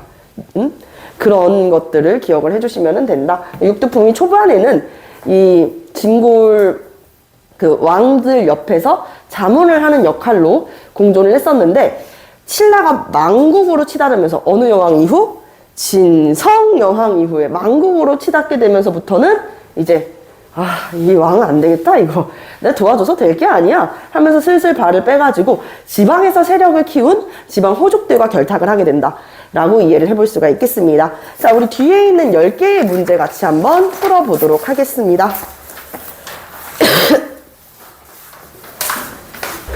자, 우리 1번부터 답 한번 맞춰보도록 하겠습니다. 1번. 문무왕 이후에 진골 출신들이 왕위에 올랐다? 맞아요? 아니죠. 무열왕 때부터죠. 김춘추, 무열왕, X. 2번. 김운돌은 정변을 일으켜 왕위를 찬탈했다. 아니에요. 김운돌이 이제 영모를 꾀하려고 한다라는 명분으로 이제 축출을 해낸 거기 때문에 왕위를 찬탈하지 않았습니다. 3번. 신문왕은 국학을 설치했다. 통일신라 최고의 교육기관인 국학을 설치했다. 5가 되겠습니다. 4번. 무열왕은 노급을 폐지했다. 반대죠. 신문왕은 노동력과 조세를 이제 수취할 수 있는 이 노급을 폐지하고 무엇을 만들었어? 짜잔! 관료전을 만들었다. 아시겠죠? 5번. 문무왕은 나당전쟁에서 승리했다. 승리했습니다. 그쵸? 그래서 삼국이 통일되는 것도 문무왕 때입니다. 아버지 아시겠죠?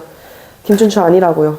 아빠, 김춘추 아니라고! 자, 그리고 6번 볼게요. 신라는 통일 후 집사부의 장관인 누구의 권한을 강화시켰다? 시종의 권한을 강화시켰다. 7번. 통일신라는 전국을 몇 주로 나눠요? 9개의 주, 9주로 나눕니다. 아시겠죠? 그리고 수도를 보완하기 위해서 작은 수도를 넣어야 몇 가지? 하나, 둘, 셋, 넷, 다섯. 5소경. 합쳐서 우리가 뭐라 불러요? 구조소경이라고 부릅니다. 통일신라의 군사제도로 중앙군은요, 9서당으로 이제 편제가 됩니다. 그리고 지방을 수호하는 것은 10정이죠. 통일신라의 지방군은 10정으로 한 주에 한 정씩 배쳐지지만, 국경 지방인 어디? 한 주에다가만은 2정씩 배치가 됩니다. 국경지대라고만 썼는데. 안 돼요. 국경 지방이 국경지대라는 말이기 때문에 안 됩니다. 한 주라고 꼭 쓰셔야 돼요. 10번. 통일신라 이후에 어느 세력? 육두품 세력이죠. 대표적으로는 이제 여러분들이 알고 있는 원효대사의 아들인 설총이나 외교에 능했었던 강수 등이 다 이제 육두품 출신이었습니다. 여기까지 이야기하겠습니다. 우리 쉬는 시간 조금 갖고 이어가지고 더 나갈게요. 자, 우리 이제 10강으로 같이 한번 넘어가 보도록 하겠습니다. 10강, 이제 남북국 시대의 성립과 변화, 발전과 변화, 어디예요? 발해죠, 발해. 이 남북국 시대라는 표현 자체가 상당히 낯선 친구들이 조금 있을 것 같은데, 선생님이 미리 한번 설명을 해주자면, 조선 후기의 실학자였었던 유득공이 자신의 저서였었던 발해고를 통해 가지고 남북국 시대라는 말을 처음으로 쓰게 돼. 즉, 남쪽으로는 삼국이 통일된 신라가 있고, 북쪽으로는 뭐가 있어요? 동모산 근처에서 이 고구려 유민들과 말갈민들을 같이 해가지고 건국한 나라. 고구려의 옛 장수 출신이었었던 대조영이 건국한 나라 발해가 존재하는 시기다. 그래서 아래 남쪽에는 신라, 위쪽 북쪽에는 뭐가 있다? 발해가 있던 시기를 우리가 남북국 시대라고 이야기를 하고 있다라는 것입니다. 아까 우리는 통일신라에 대해서 배워봤었죠? 아마 우리가 다음 시간에 들어가지고 통일신라가 망국으로 어떻게 치닫는지를 배울 거야. 오늘은 발해가 국가가 이제 세워지고 망하는 그 과정까지를 다 배워볼 거란 말이죠. 이렇게 얘기하면 아이들이 다 싫어요. 뭐 이러는데 너무 긴장할 필요가 없어요. 우리가 기억해야 될 왕은 신라 때 엄청 빨리 끝났었던 거 기억나? 오늘 우리 쉬는 시간이 10분이나 됐어, 얘들아. 이렇게 여유롭게 쉬어본 게 얼마만이니? 그치? 오늘 우리가 배울 왕 중에서 이제 시험 문제에 나오고 교과서에서 이제 계속 나오는 왕들은요, 3명이에요, 3명. 따라해볼게. 무왕, 문왕, 선왕. 시작! 무왕, 문왕, 선왕. 요 세 왕들만 기억을 하면 돼. 선생님은 대신에 설명을 위해 가지고 조금 더 설명을 할 거기 때문에 6명의 왕을 총 설명을 할 건데, 발해의 왕조는요 총 15대 왕이었었어. 15대 왕. 그래서 마지막 애왕 때 어디에 침입으로 멸망하게 되는지도 시험 문제에서 많이 물어보게 됩니다. 자, 고구려가 멸망하고 나서 당시 거란족이었었던 이진충의 난을 피해가지고 막 이렇게 이주를 해왔었던, 틈타 이주를 했었었던 이 죄송합니다. 이주를 했었었던 이 대조영이 동모산 근처에서 기슭에서 무엇을 건국한다? 발해를 건국하게 된다. 선생님이 연표처럼 그려줄게. 여러분들이 이게 또 외우기가 쉽다고 하더라고. 그래서 연표처럼 그려드리도록 하겠습니다. 수학과가 아니지만 선분을 잘 그리는 선생님의 일직선을 보시고 잘 따라와 주세요. 자, 여기 일단 우리가 대조영을 대조영이라고 함부로 부를 수 있을까? 왕의 이름은 애들 함부로 부를 수가 없는 거라 그랬었지. 그래서 대조영을 제1대 왕이었었던 고왕이라고 부릅니다. 고왕. 우리가 알고 있는 대조영이야. 이 대조영은 나라를 어떻게 건국을 했냐? 아까 이야기한 동모산 기슭 근처에서 진이라고 하는 나라를 건국을 합니다. 원래 처음에 이름은 진이었어. 마치 나처럼. 선생님 이름도 진이죠. 그쵸? 그래서 진이라고 하는 나라를 건국을 했었다가 이 건국을 했었던 시기를 발해 건국연도로 봐요. 이 건국 시기가 698년이야. 야, 진짜 8이라는 숫자에 뭐가 있나 봐, 얘들아. 그치? 8이라는 숫자만 잘 기억해도 우리 삼국시대 어렵지 않게 갈 수 있다. 두 번째는 국호를 이후에 뭐로 변경해요? 발해로 바꾸는 것이지. 국호를 발해로 변경을 하게 된다. 요 정도가 이제 맥락짓기 왕이라고 볼 수가 있습니다. 요 정도 괜찮죠? 그쵸? 자, 698년에 건국이 됐다. 그럼 지금 몇 세기예요? 몇 세기야? 698년이면? 7세기. 그렇지. 7세기 초반, 중반, 후반 중에? 후반에 해당한다라고 볼 수 있겠지? 그래서 지금은 7세기 후반이다라고 볼 수가 있다. 이렇게 볼 수가 있죠. 그렇죠? 7세기 후반이다. 라고 볼 수가 있겠습니다. 자, 그리고 그 무렵 이제 8세기로 넘어올 거 아니야. 7세기 후반이니까 이제 8세기 전반으로 이렇게 넘어와가지고 2대 왕이 누구였었냐? 무왕이에요. 자, 2대 왕 무왕이었습니다. 제 2대라고 할걸. 이왕이라고 하니까 조금 이상하다. 그쵸? 대자로 바꾸겠습니다. 여러분들의 너그러운 협조 부탁드리겠습니다. 자, 1대. 이대로 같이 적어드렸습니다. 무왕은요, 무예에 뛰어나가지고요, 이름도요, 대무예였어요. 대시니까요. 대무예. 일단, 발해가 어디를 계승한 나라인지 알고 있어, 얘들아? 맞아. 발해는 고구려 유민이었었던 대조영이 건국하기도 했고, 고구려를 계승했다는 그 계승의식이 다 잘 나타나 있어. 그래서 고구려를 계승했다.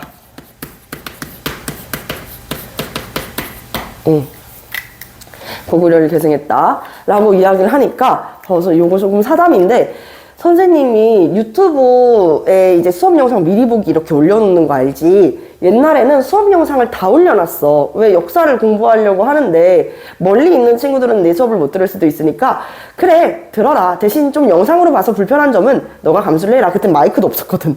그래서 영상을 보느라 좀 불편한 점은 너가 감수를 해라. 교재도 내가 제공을 해줄 수가 없잖아. 그래서 그 부분은 너가 알아서 하고 영상을 볼 거면 봐라. 이렇게 해가지고 올렸는데 어느 날 이상한 댓글이 계속 달리는 거야. 그러면서 내가 얘기하는 모든 역사가 뭐 중국의 역사다라고 하는 막 댓글이 계속 달리더라고요. 그래서 선생님이 발해 수업이 메인 수업이거든요. 메인 강의야. 그래서 내 유튜브를 들어가면 그 머리 노란 유진쌤이 발해 수업을 하는 게 이제 메인 영상인데 거기에서도 발해는 뭐 대중국의 역사입니다. 이런 댓글이 계속 달리는데 유튜브는 아무나 볼 수 있다라는 걸 내가 망각한 거지. 그러니까 아이들도 그거를 보고 나한테 웃으면서 질문을 하는 거야. 아, 이게 생각보다 댓글로 소통을 하는 게 좋지 않을 수도 있겠구나 해가지고 댓글을 막았거든. 자, 이렇게 중국에서 고구려의 역사를 자국의 역사라고 이야기를 하는 것을 우리가 동북공정이라고 이야기를 해. 이 동북공정은 생각보다 심각한 역사 왜곡이야. 중국은 우리나라의 역사를 자꾸 자기네 역사로 편입시키려고 하고 있어. 여러분들 알지 모르겠지만 일제강점기 때 이제 저항 시인으로 잘 알려져 있는 우리 민족이 가장 사랑하는 시인 있죠? 윤동주 시인 생가가 간도에 있습니다. 북간도에 위치해 있거든요. 근데 이 윤동주 시인의 집을 가도 뭐라고 써져 있어요? 중국의 애국 시인이라고 써져 있단 말이야. 우리 입장에서는 왜 중국 애국 시인이야? 어? 왜 조선족 애국지인이야? 이런 생각이 든단 말이지. 그때는 조선족이라고 하는 말도 없었고 개념도 없었어. 왜? 일제감정기다 보니까 다 이제 독립운동 활동을 간도, 만주 일대로 나가서 활동을 했던 사람들이 많았었거든. 근데 거기에 한글로도 그리고 한자로도 그렇게 표기가 되어 있는 거예요. 아, 이거 우리가 진짜 아차하다가는 우리의 역사를 빼앗길 수도 있겠구나라는 생각이 선생님이 들었어. 그래서 여러분들이 정말 정확하게 알고 있어야 되겠지. 눈이 번쩍 떠지지 않아? 발해의 역사를 빼앗기는 건 너무 우리가 절대 있을 수 없는 일이잖아요. 그래서 발해가 왜 우리나라 역사인데? 라고 물어보면은 많은 친구들이 이 얘기만 해. 대조영. 고구려 사람이잖아요. 그것만으로는 근거가 부족하다는 거야, 얘들아. 그래서 오늘 수업을 통해가지고 왜 발해가 우리나라의 역사라고 하는지 그 과정을 대해서 알아보고 그리고 잘못된 역사 왜곡에 대해서도 우리가 잘 이야기를 할 수 있어야 된다. 역사 왜곡은 모르면 당해. 왜 무식한 사람이 용감하다라는 표현 쓰잖아요. 그치? 우리가 용감하게 아니요! 아닌데요! 라고 얘기했는데 그 근거를 제대로 얘기하지 못하면 오히려 신뢰도가 떨어져 버리는 거야. 알았죠? 제대로 한번 배워봅시다. 무왕입니다. 자, 무왕은 일단은 상동반도를 공격해가지고 영토를 크게 확장을 해요. 일단 누구랑 사이가 안 좋았냐? 바로 고구려를 멸망시켰던 나라. 어디? 당나라랑 사이가 좋지 않았어요. 당과 대립을 했다. 당나라와 어떻게 대립을 했냐면 당나라가 당이 귀속되지 않은 이제 유목민족들인 말갈족들, 흑수말갈이라고 해. 그래서 흑수말갈과 신무랑 때 또 저기 당나라랑 잘 지낸단 말이야. 신무랑 어느 나라 왕? 신라왕이잖아. 신라랑 당나라랑 이제 관계가 회복이 돼. 그래서 신라까지 이렇게 세 무리가 뭐예요? 연합을 맺는 거야. 이대로 발해도 가만히 있을 수 없잖아. 그래서 발해는 튀르크라고 알고 있는 돌궐과 그리고 바다 넘어가지고 배 타고 이 일본과도 이제 교류를 했었다라는 것을 알 수가 있는 것이죠. 그래서 일본과 연결을 하면서 발해와 이 신라를 견제했었던 거지. 그래서 발해랑도 처음으로 통교를 했었어요. 어떻게 알 수 있냐면 두 번째 근거, 우리가 일본에 국서를 전달을 합니다. 그 국서를 전달하는데 그 국서에 고구려의 계승의식이 표방되어 있다는 것도 알 수가 있는 거야. 그래서 일본에 전달했었던 국서, 고구려 계승의식이 표방되어 있다. 이거는 조금 이따가 배우는 문항에서도 보여질 건데 여기에 잠깐 킵해놓고, 자, 그리고 세 번째, 어디를 공격한다 그랬지? 산둥반도를 공격한다 그랬었잖아요. 그래서 장문후를 파견해가지고 장문휴를 파견을 해가지고 등주, 이 등주를 이것도 교과서마다 조금씩 다를 수 있다. 덩저우라고 해요. 덩저우, 등저우, 덩저우 이렇게 이야기하는데 이 등저우를 파견을 해서 우리가 점점 영토를 넓히고자 하는 활동이 보이죠. 등주를 공격했었어. 이 등주가 산둥반도에 위치해 있었습니다. 산둥반도에 위치해 있었다. 그래서 산둥반도 공격과 같은 맥락으로 쓰인다라는 거 이해해 주시면 되겠습니다. 아시겠지요? 자, 그리고 하나 더 알아줘야 되는 건 우리가 이렇게 영토를 확장하는 과정에서 북만주 일대도 장악하게 되었다. 이렇게 볼 수가 있는 거지. 그래서 우리 구구려 때 이제 가지고 있었던 만주벌판을 달리시던 광개토대왕이 넓게 확보했었던 그 영토를 조금씩 회복해가고 있는 모습을 무왕 때 이제 볼 수가 있는 것입니다. 아시겠죠? 자, 이 무왕 때 독자적인 연호를 사용하는데 사실 고왕 때도 독자적인 연호는 사용해. 천통이라고 하는 연호인데요. 괜히 여러분들 헷갈릴까봐 선생님이 이야기를 해주지는 않았어. 왜냐면 우리가 꼭 기억해야 되는 임금 몇 명이라 그랬지? 3명이라고 얘기했지. 그 3명의 연호만 기억을 해도 되거든요. 이 무왕 때 사용했었던 연호는 무엇이냐? 바로 인안이라고 하는 연호였다. 연호가 뭐였지? 연을 부르는 이름이라 그랬었잖아. 그렇지? 연도를 부르는 이름. 우리나라 최초의 연호는 뭐라 그랬었죠? 광개토대왕의 그렇지. 영원한 즐거움 영락이라고 이야기했었죠. 그렇다시피 이 무왕 때는 인안이라고 하는 독자적인 연호를 사용한 거야. 여기에서도 마찬가지로 뭘 느낄 수 있어? 고구려를 계승한 의식이 나타난다는 것이죠. 왜? 고구려는 그 누구의 도움도 받지 아니하고 스스로 다 할 수 있는 독자적인 나라잖아. 그치? 이 고구려의 독자적인 세계관이 드러난다는 것이죠. 자, 그리고 3대 왕으로 한번 넘어가 볼게요. 제 3대 왕. 누구는요? 라고 하면은 바로 문왕입니다. 선생님 이래버리면 헷갈리는데요. 무왕은 말 그대로 정말 영토를 확장. 그러니까 무술에 뛰어났다. 그럼 문왕은 반대로 학문에 뛰어나고 외교술, 머리가 똑똑했다라고 볼 수가 있어. 자, 당과 무왕 때는 대립했다 그랬었지? 근데 수나라 당나라 때 수도가 어디야 얘들아? 장안이었어. 장안에 화제가 되는 이라는 말이 있었다 그랬지? 그만큼이나 중국이 이 동서교역의 중심지가 되어가고 있었단 말이야. 그러다 보니까 이 당나라랑 친하게 지내야 돼. 어느 정도 당나라에서 저 서역이나 중앙아시아로 들어오는 문물들을 수용을 하고 새로운 문물들을 수용을 해야지 우리도 발전할 수 있다는 것을 문왕께서도 안 거야. 그래서 어떻게 했겠어요? 당과 친하게 지내야겠다 라고 생각을 하게 되는 거야. 그래서 이때부터는 당과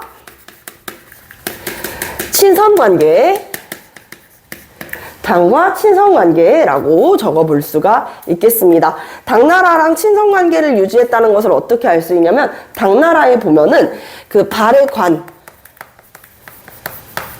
등 발해인들이 묵을 수 있는 숙소나 관청들이 존재했었다는 거야. 중국 영토에.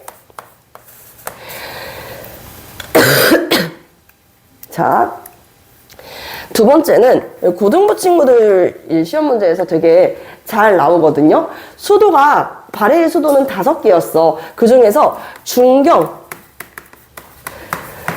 수도에서 이제 중경, 상경, 뭐 이렇게 서경 이런 식으로 되어 있단 말이에요. 동경 이렇게 되어 있는데 여기에서는 이제 그 중경으로 되어 있었던 수도에서 상경 용천부로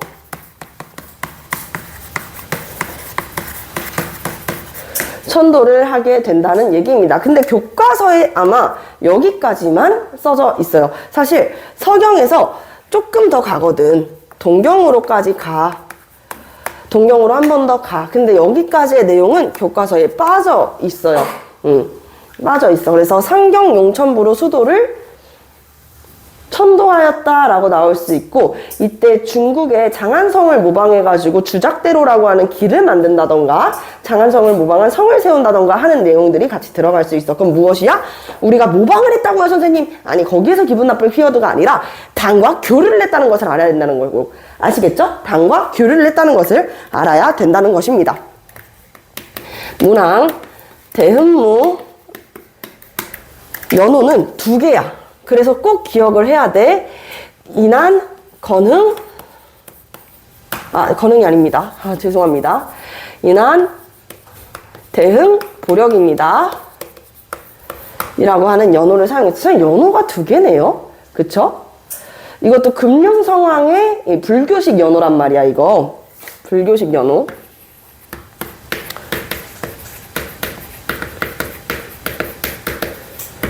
문왕의 딸이었었던 그 공주의 무덤에 보면은 금룡성법 대왕 몇 년 시기 뭐 이런 식으로 써져 있단 말이죠. 그래서 이것을 보아가지고 문왕이 사용했었던 연호가 대흥, 보력, 응? 대흥, 보력, 금룡성법 대왕, 이런 연호를 사용했구나 라는 것을 알 수가 있어. 우리 불교식 연호를 사용했다라는 것이고, 그 아까 이야기한 불교의 금융 성왕의 이념을 받아들였었다 라는 게 연호에서 느껴진다 라고 이야기를 할 수가 있는 것이죠. 죄송합니다.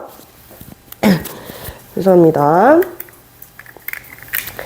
자, 그리고 우리 당이랑만 친하게 지내면 돼, 안 돼? 안 되겠지. 신라랑도 친하게 지내야겠지. 그래서 신라와도 교류를 했어요. 신라와도 어떻게 교류를 했냐라고 물어보면은 그 답은 여기 나와 있습니다.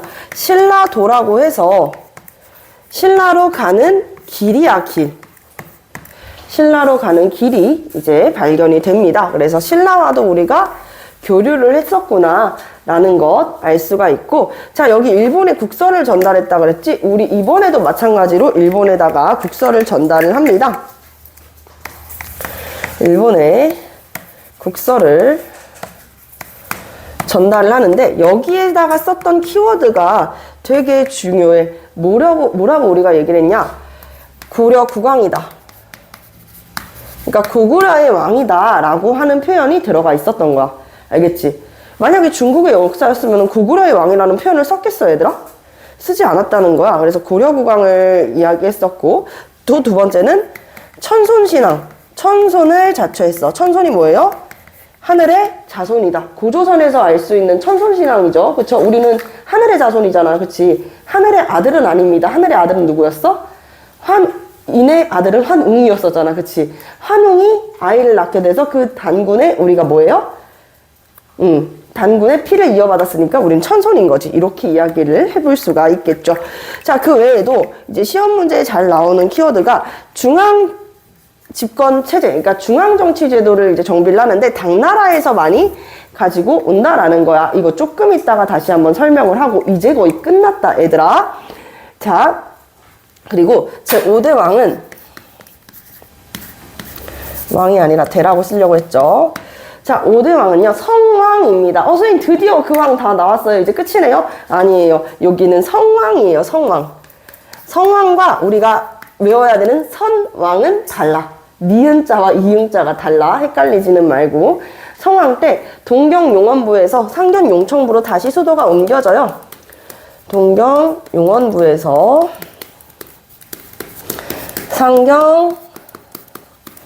상경용천부로 수도가 다시 바뀌는 거야. 그래서 아마 학교에서는 여기에서 끊어가지고 상경용천부로 천도에 딱까지만 배우는 걸로 우리가 이해를 해볼 수가 있어. 다시 수도를 상경용천부로 바꾸니까 아시겠죠?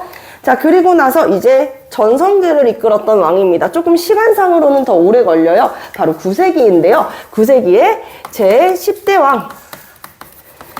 선왕입니다. 선생님, 이 왕까지가 우리가 꼭 알아야 된다는 그 왕인 것이죠? 맞습니다. 여기까지가 우리가 꼭 알아야 되는데, 대조영한테 아우가 있었어. 대야발이라고 하는, 그 야발 아니야? 그 대야발이라고 하는 아우가 있었는데, 대야발의 4대 손이 바로 이 선왕이었습니다. 선왕의 이름은 대인수였었고요. 이때, 이제 선왕이 사용했었던 연호까지가 이제 시험 문제에 나올 수가 있다. 바로 건흥인데, 그냥 우리가 순서대로 무왕, 문왕, 선왕, 무왕, 문왕, 선왕 요 3대만 기억을 해주면 되고, 그리고 연호도 인한, 대흥, 건흥 인대건 이렇게 이해를 해주면 이해가 빠르지 않을까 싶은데 또 빠르게 외울 수 있는 나만의 팁 같은 게 있다면 인대건에다가 이제 동그라미를 치고 인대건 우리 인대가 남학생들 축구하다 보면 인대 많이 늘어나죠. 어디에 일어나요? 어디에 인대가 늘어나요? 아킬레스 건에 늘어납니다. 그래서 인대가 늘어나서 아파 어디에? 아킬레스 건에 해가지고 인대건 이렇게 외우면 조금 덜 어렵지 않을까? 라는 나의 생각입니다. 여러분들 표정을 보니까 전혀 도움이 안 된다는 표정을 지으시네요. 살짝 상처받았습니다. 자, 선왕 때는 전성기에 별을 붙여줘야 돼요. 아, 전성기를 이끄는구나.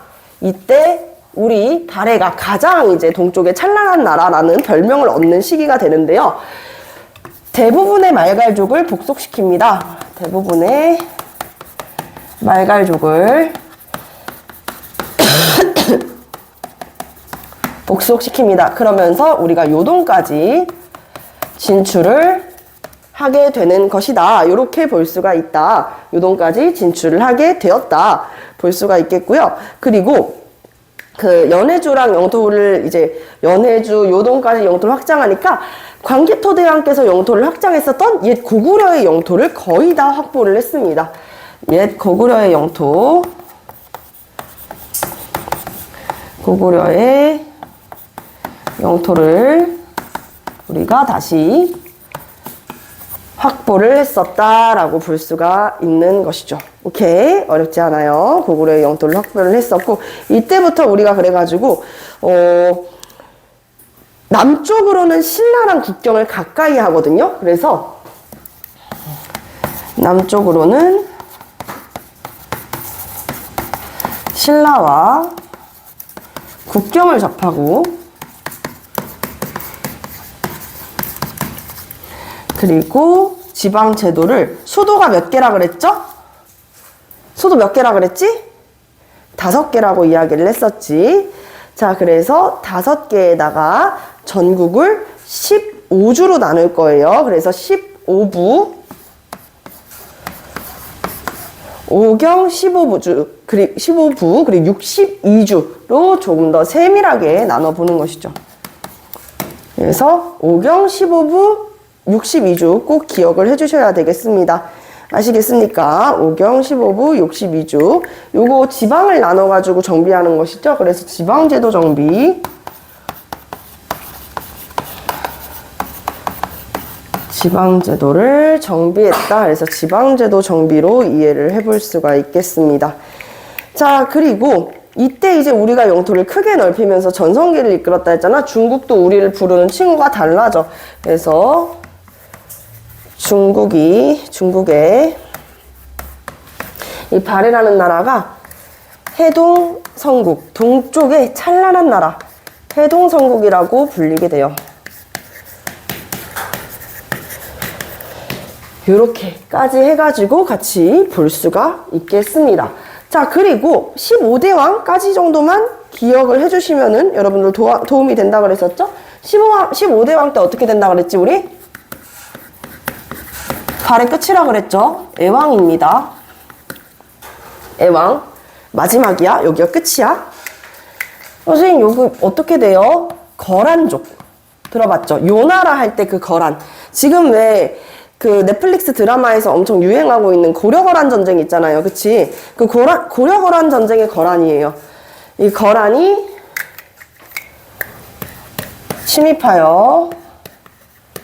침입으로 어떻게 됐다? 발해가 멸망했다.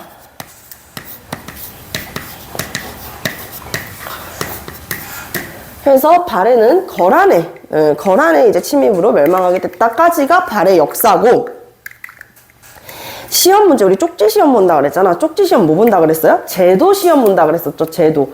아까 신라 같은 경우에는 전국을 지방을 9주로 나누고 오소경을 두었다라는 내용들, 군사제도는 구서당 10정, 지방구는 10정, 뭐 이런 식으로 이런 거 이제 시험 본다고 얘기했는데 여기가 조금 외울 게 많다고 느낄 수 있어. 하지만 여기에서 외워놓으면은 고려가 편하고 그 다음은 조선이 편해, 얘들아. 자, 준비가 됐다면은 우리 옆으로 넘어가가지고 통치제도에 대한 이야기를 진행해 보도록 할게요. 자, 우리 이번에는 발해의 통치제도 정비로 한번 넘어가 보겠습니다. 통치제도 정비가 되겠습니다. 발해가 어떻게 통치제도를 정비하게 될까? 우리 통치제도 정비에서는 중앙과 지방이 있다 그랬었지? 그래서 중앙부터 볼게요. 중앙의 통치제도는 왕과 가까운 곳을 이제 정비를 하는데, 아까 문왕 때 당과 친선 관계를 맺게 되면서 당의 선진적인 문물들을 수용한다 그랬었잖아. 선진적인 문화들. 그래서 여기는 지금 선생님이 얘기하는 건 중국 얘기하는 거야. 중국. 이것도 기억해놔. 중국. 왕이 있어요. 왕이 있으면 왕 옆에 우리나라가 삼권 분립 국가잖아. 그치? 그래서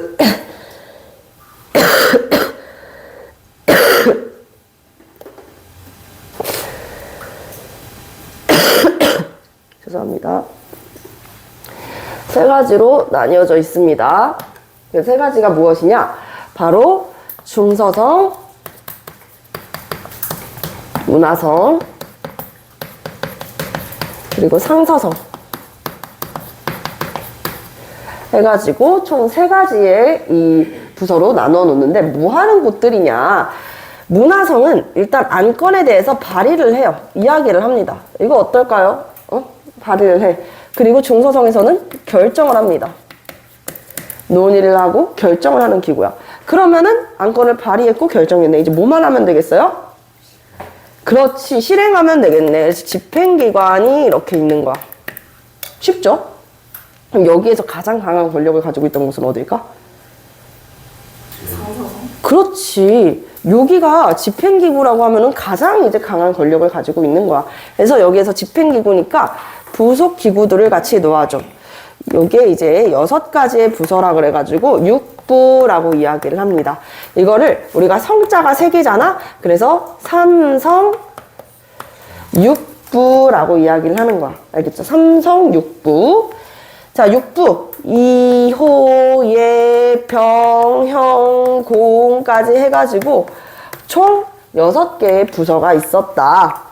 뒤에는 똑같이 따라와요. 부자가 붙는 거야. 부서, 예부, 병부, 형부, 공부, 공조라고도 하죠. 이렇게 부자가 따라옵니다. 이거 중국이에요. 중국.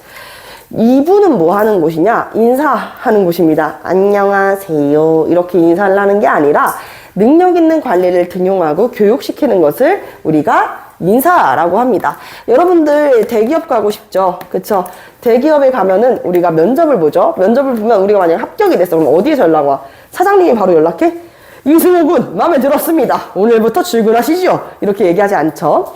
바로 이 기업에서도 인사과라고 하는 인사부서에서 연락이 오는 거야. 네, 신입사원 이승호 씨. 네, 이번에 공채에서 합격이 되셨습니다. 축하드립니다. 출근일은 언제부터 언제까지고 교육일은 언제부터 언제까지입니다. 이렇게 연락이 온다는 거야. 알았지? 인사는 뭐 하는 곳이라고? 안녕하세요가 아니라 뭐 하는 곳이다? 관리를 등용하고 채용하고 교육시키는 곳이다가 인사과예요. 아시겠죠? 자, 호조는요. 선생님이 건우한테 용돈을 줄 거야. 5만 원을 선물로 줬어. 그러면은 당연히 좋아 안 좋아? 별로 안 좋은 것 같은데? 약간 통달했어? 그런 세속적인 무력에는 제가 넘어가지 않습니다. 약간 이런 건가? 자, 그렇다면 선생님이 지우한테 5만 원을 준다면? 그쵸? 물을 머금고 있는데도 지금 웃음이 삐죽삐죽 나오죠. 그죠? 5만 원을 주면 어때? 우리가 웃음이 나죠. 그죠? 호호호호 웃음이 나와요. 그래서 그 돈을 어디다 넣을 거예요? 호주머니에다가 넣을 거예요. 그래서 호부라고 불러요. 나라의 돈을 관리하는, 나라의 재정을 담당하는 기구입니다. 국가 재정을 담당하는 기구가 되겠습니다. 예부는 예의를 갖추다라는 건데 어디에 예의를 갖출까요? 어디에다가 예의를 갖출까요? 나보다 높은 사람? 조금 너무 광범위해. 조금만 더 줄여보세요. 어디에다가 예의를 갖춰야 될까? 이 내가 원한 대답이었어, 얘들아. 왕한테 예의를 갖춘다? 저기 미안한데 당연한 거 아니야? 부서까지 있어야 돼? 그치? 부서까지 있을 필요는 없겠지. 그럼 누구한테 예의를 갖추냐는 거야. 다른 나라 왕. 다른 나라 왕한테 왕을 대신해가지고 오는 존재가 뭐야? 사신이지, 사신. 다른 나라 사신한테 우리가 예의를 갖추는 것. 그럼 이거 오늘날에 뭐랑 비슷해요? 외교. 그쵸? 외교입니다. 자, 병부 한번 볼게요. 병부는요, 말 그대로 병사, 병력, 군사와 관련되어 있는 것이죠. 군사. 자, 예를 들면은 형부. 형부는요, 이렇게 볼 수 있습니다. 형법 제21조. 정당방위에 의거해가지고 이 사건을 정당방위로 인정한다. 뭐야? 형법. 사법이죠, 사법기구. 여긴 법에 관련한 기구입니다. 법률. 사법기구입니다. 그리고 공부는 뭐 하는 것일까? 토목과 건축이 굉장히 중요해. 왜? 나라의 주요 기관들 모든 건축물들이 다 뭐겠어요? 나무 아니면 돌이에요. 그러니까 어떻게 하는 거야? 공부. 여기에서 토목과 건축을 담당하는 것이죠. 토목과 건축을 담당한다라고 볼 수가 있겠습니다. 그리고 중국에서는 이거 말고도 어사대라는 곳이 있었어. 어사대. 암행어사 출두요! 이렇게 얘기하는 곳인데, 암행어사가 출두해? 그럼 뭐에 가가지고? 그렇지. 관리의 비리를 감찰하잖아. 그래서 이거는 비리감찰기구야. 비리를 감찰하는 기구. 이거 중국에 있었던 걸 이야기하는데, 우리 어디는 발해는 말이야, 고구려를 계승한 독자적인 나라거든. 그래서 이런 명칭을 우리가 조금 수용해 올 수는 있겠지, 이런 제도를. 근데 명칭을 똑같이 쓰지는 않는다라는 거. 그리고 하나 더. 당나라 최고의 교육기구를 뭐라 그럴까? 힌트. 이거 거꾸로 그렸다가 화목반 애들한테 엄청 혼났거든? 나 화목반 애들한테 혼나고 싶지 않아. 이거 뭘까요? 맞아, 국자야. 음표 얘기 안 나와서 고맙고, 일부러 에어팟 얘기 나올까봐 꼬리 휘었습니다. 콩나물 안 나와서 고맙습니다. 자, 국자죠. 국자감이라고 하는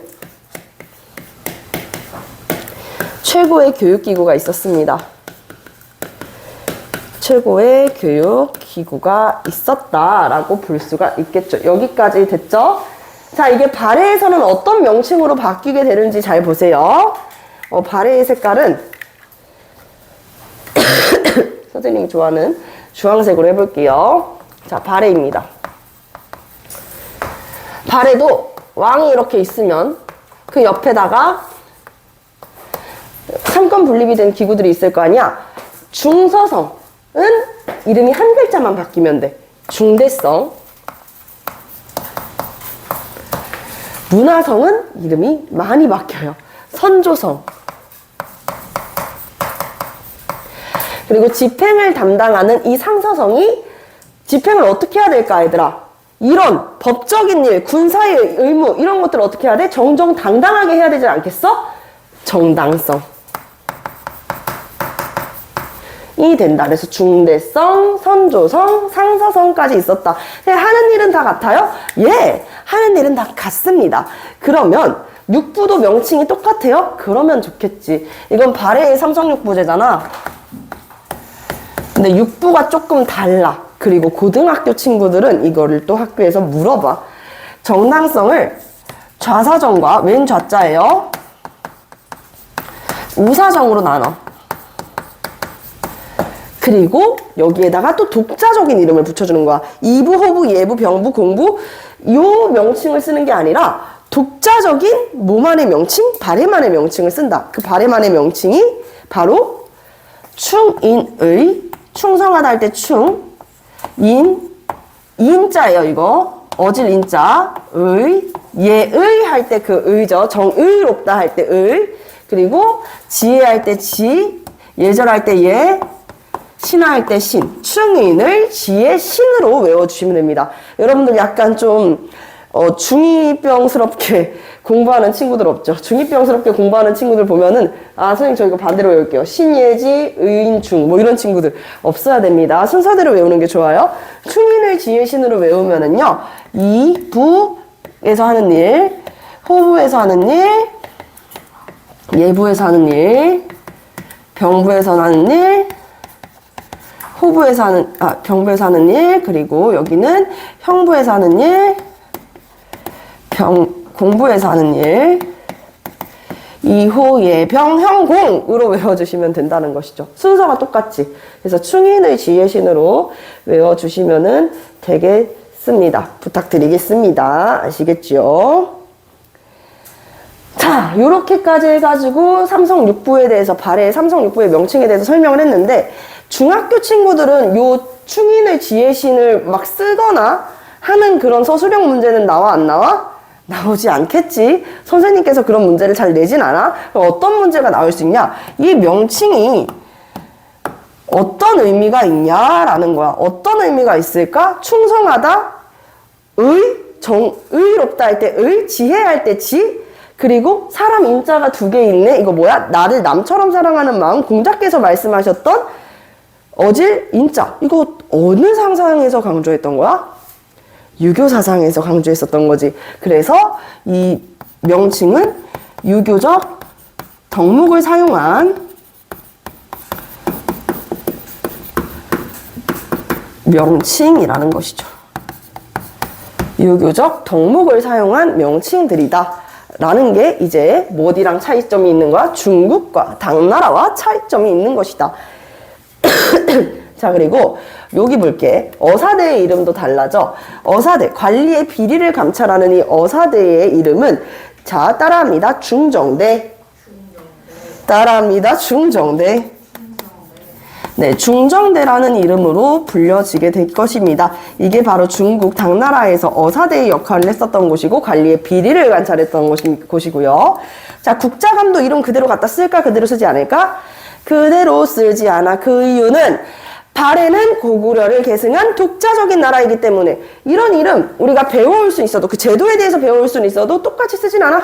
그럼 어떻게 된다? 주자감이라는 이름을 쓴다. 주자감. 아시겠습니까? 주자감. 요게 이제 중국에서는 뭐야? 국자감인 것이죠. 국자감. 그리고 하나 더 있어요. 문적원이라는 곳인데요. 문적원은 그대로 문제원.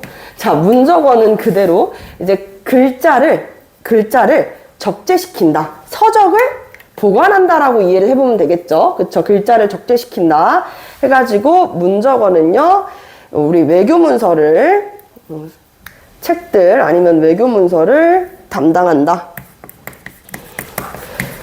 서적과 외교문서를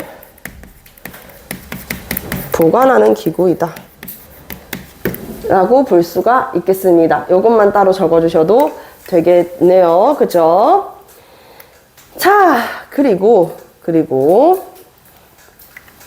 이쪽 앞으로 가서 오경 15부 62주에다가도 경자는 뭐야? 수도. 5개의 수도를 두었다. 중앙이죠, 여기는. 그렇기 때문에 오경이라는 것은 전략적 요충지를 뜻해. 전략적 요충지. 이 오부 같은 경우에는 오늘날에 약간 좀 특별자치시 큰 도 같은 곳이죠. 경기도, 충청도 이런 곳이라고. 우리는 전국이 8도로 나눠져 있지만 여기는 15부로 나눠져 있었다. 지방행정 중심지입니다. 지방행정 중심지. 그리고 여기에다가 이제 뭘 파견하는 거야? 관리를 파견을 하는 것이에요. 지방행정 중심지에다가 주와 현으로 나누어 가지고 관리를 파견한다. 이런 키워드 기억하면 되겠고. 자, 이제 신라도 이렇게 했잖아. 중앙통치제도, 지방통치제도 이렇게 이야기했으니까 뭐만 남아있어요? 군사만이 남아있습니다. 다행히 군사 2개 있다 그랬었죠, 선생님이. 군사 중앙군이 있고 무슨 군이 있어? 맞아, 지방군이 있다 그랬지. 근데 우리가 기억해줘야 되는 건 발해에서 중앙군뿐이야. 무슨 군? 바로 십위라고 하는 궁궐과 그리고 이 왕궁, 수도를 방어하는 십위가 있었고요. 그리고 여기는 지방 주요 요충지에다가 다 군대를 배치를 했습니다. 그래서 지방 요충지에 이제 군대를 배치했다. 지방군이 없었다라는 얘기는 아니에요. 아시겠죠? 그래서 이제 군대를 배치해서 지휘관이 지휘를 합니다. 지휘를 했다. 여기까지 하면 끝입니다. 자, 뒤에 있는 문제 10개까지 풀어보고 오늘 수업 한번 맞춰보도록 할게요.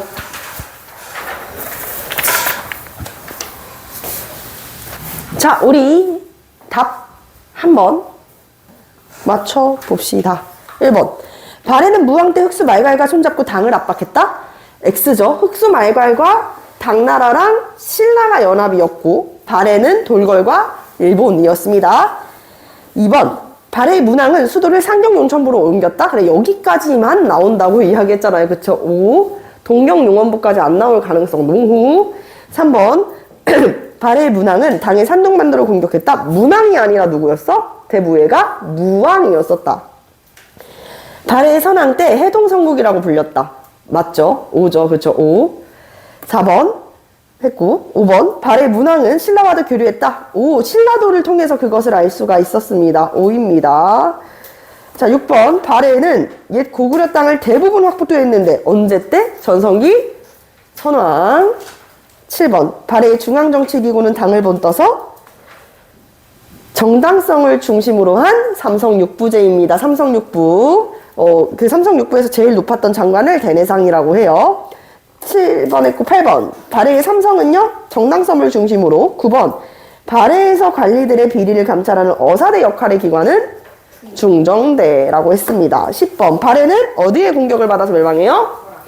거란의 공격을 받아가서 멸망하게 되는 것입니다. 여기까지 하고 우리 숙제 말씀드릴게요. 숙제가 적습니다, 여러분. 두둔.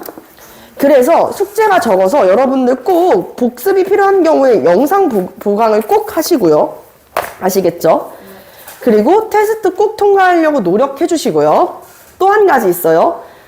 숙제가 적으니까 다다음 테스트 하니까 다음 주 오늘을 테스트에서 통과하지 못했을 때, 우리 또 절반만큼, 이제 한 달이 절반만큼 왔으니까 큰 벌을 내리도록 하겠습니다. 아시겠죠? 공부 열심히 해오세요.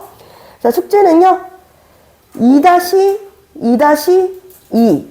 남북국의 쇠퇴와 후삼국 성립 말고 그 위에 2-2-1이네요. 통일신라와 발해의 발전까지입니다. 2-2-1.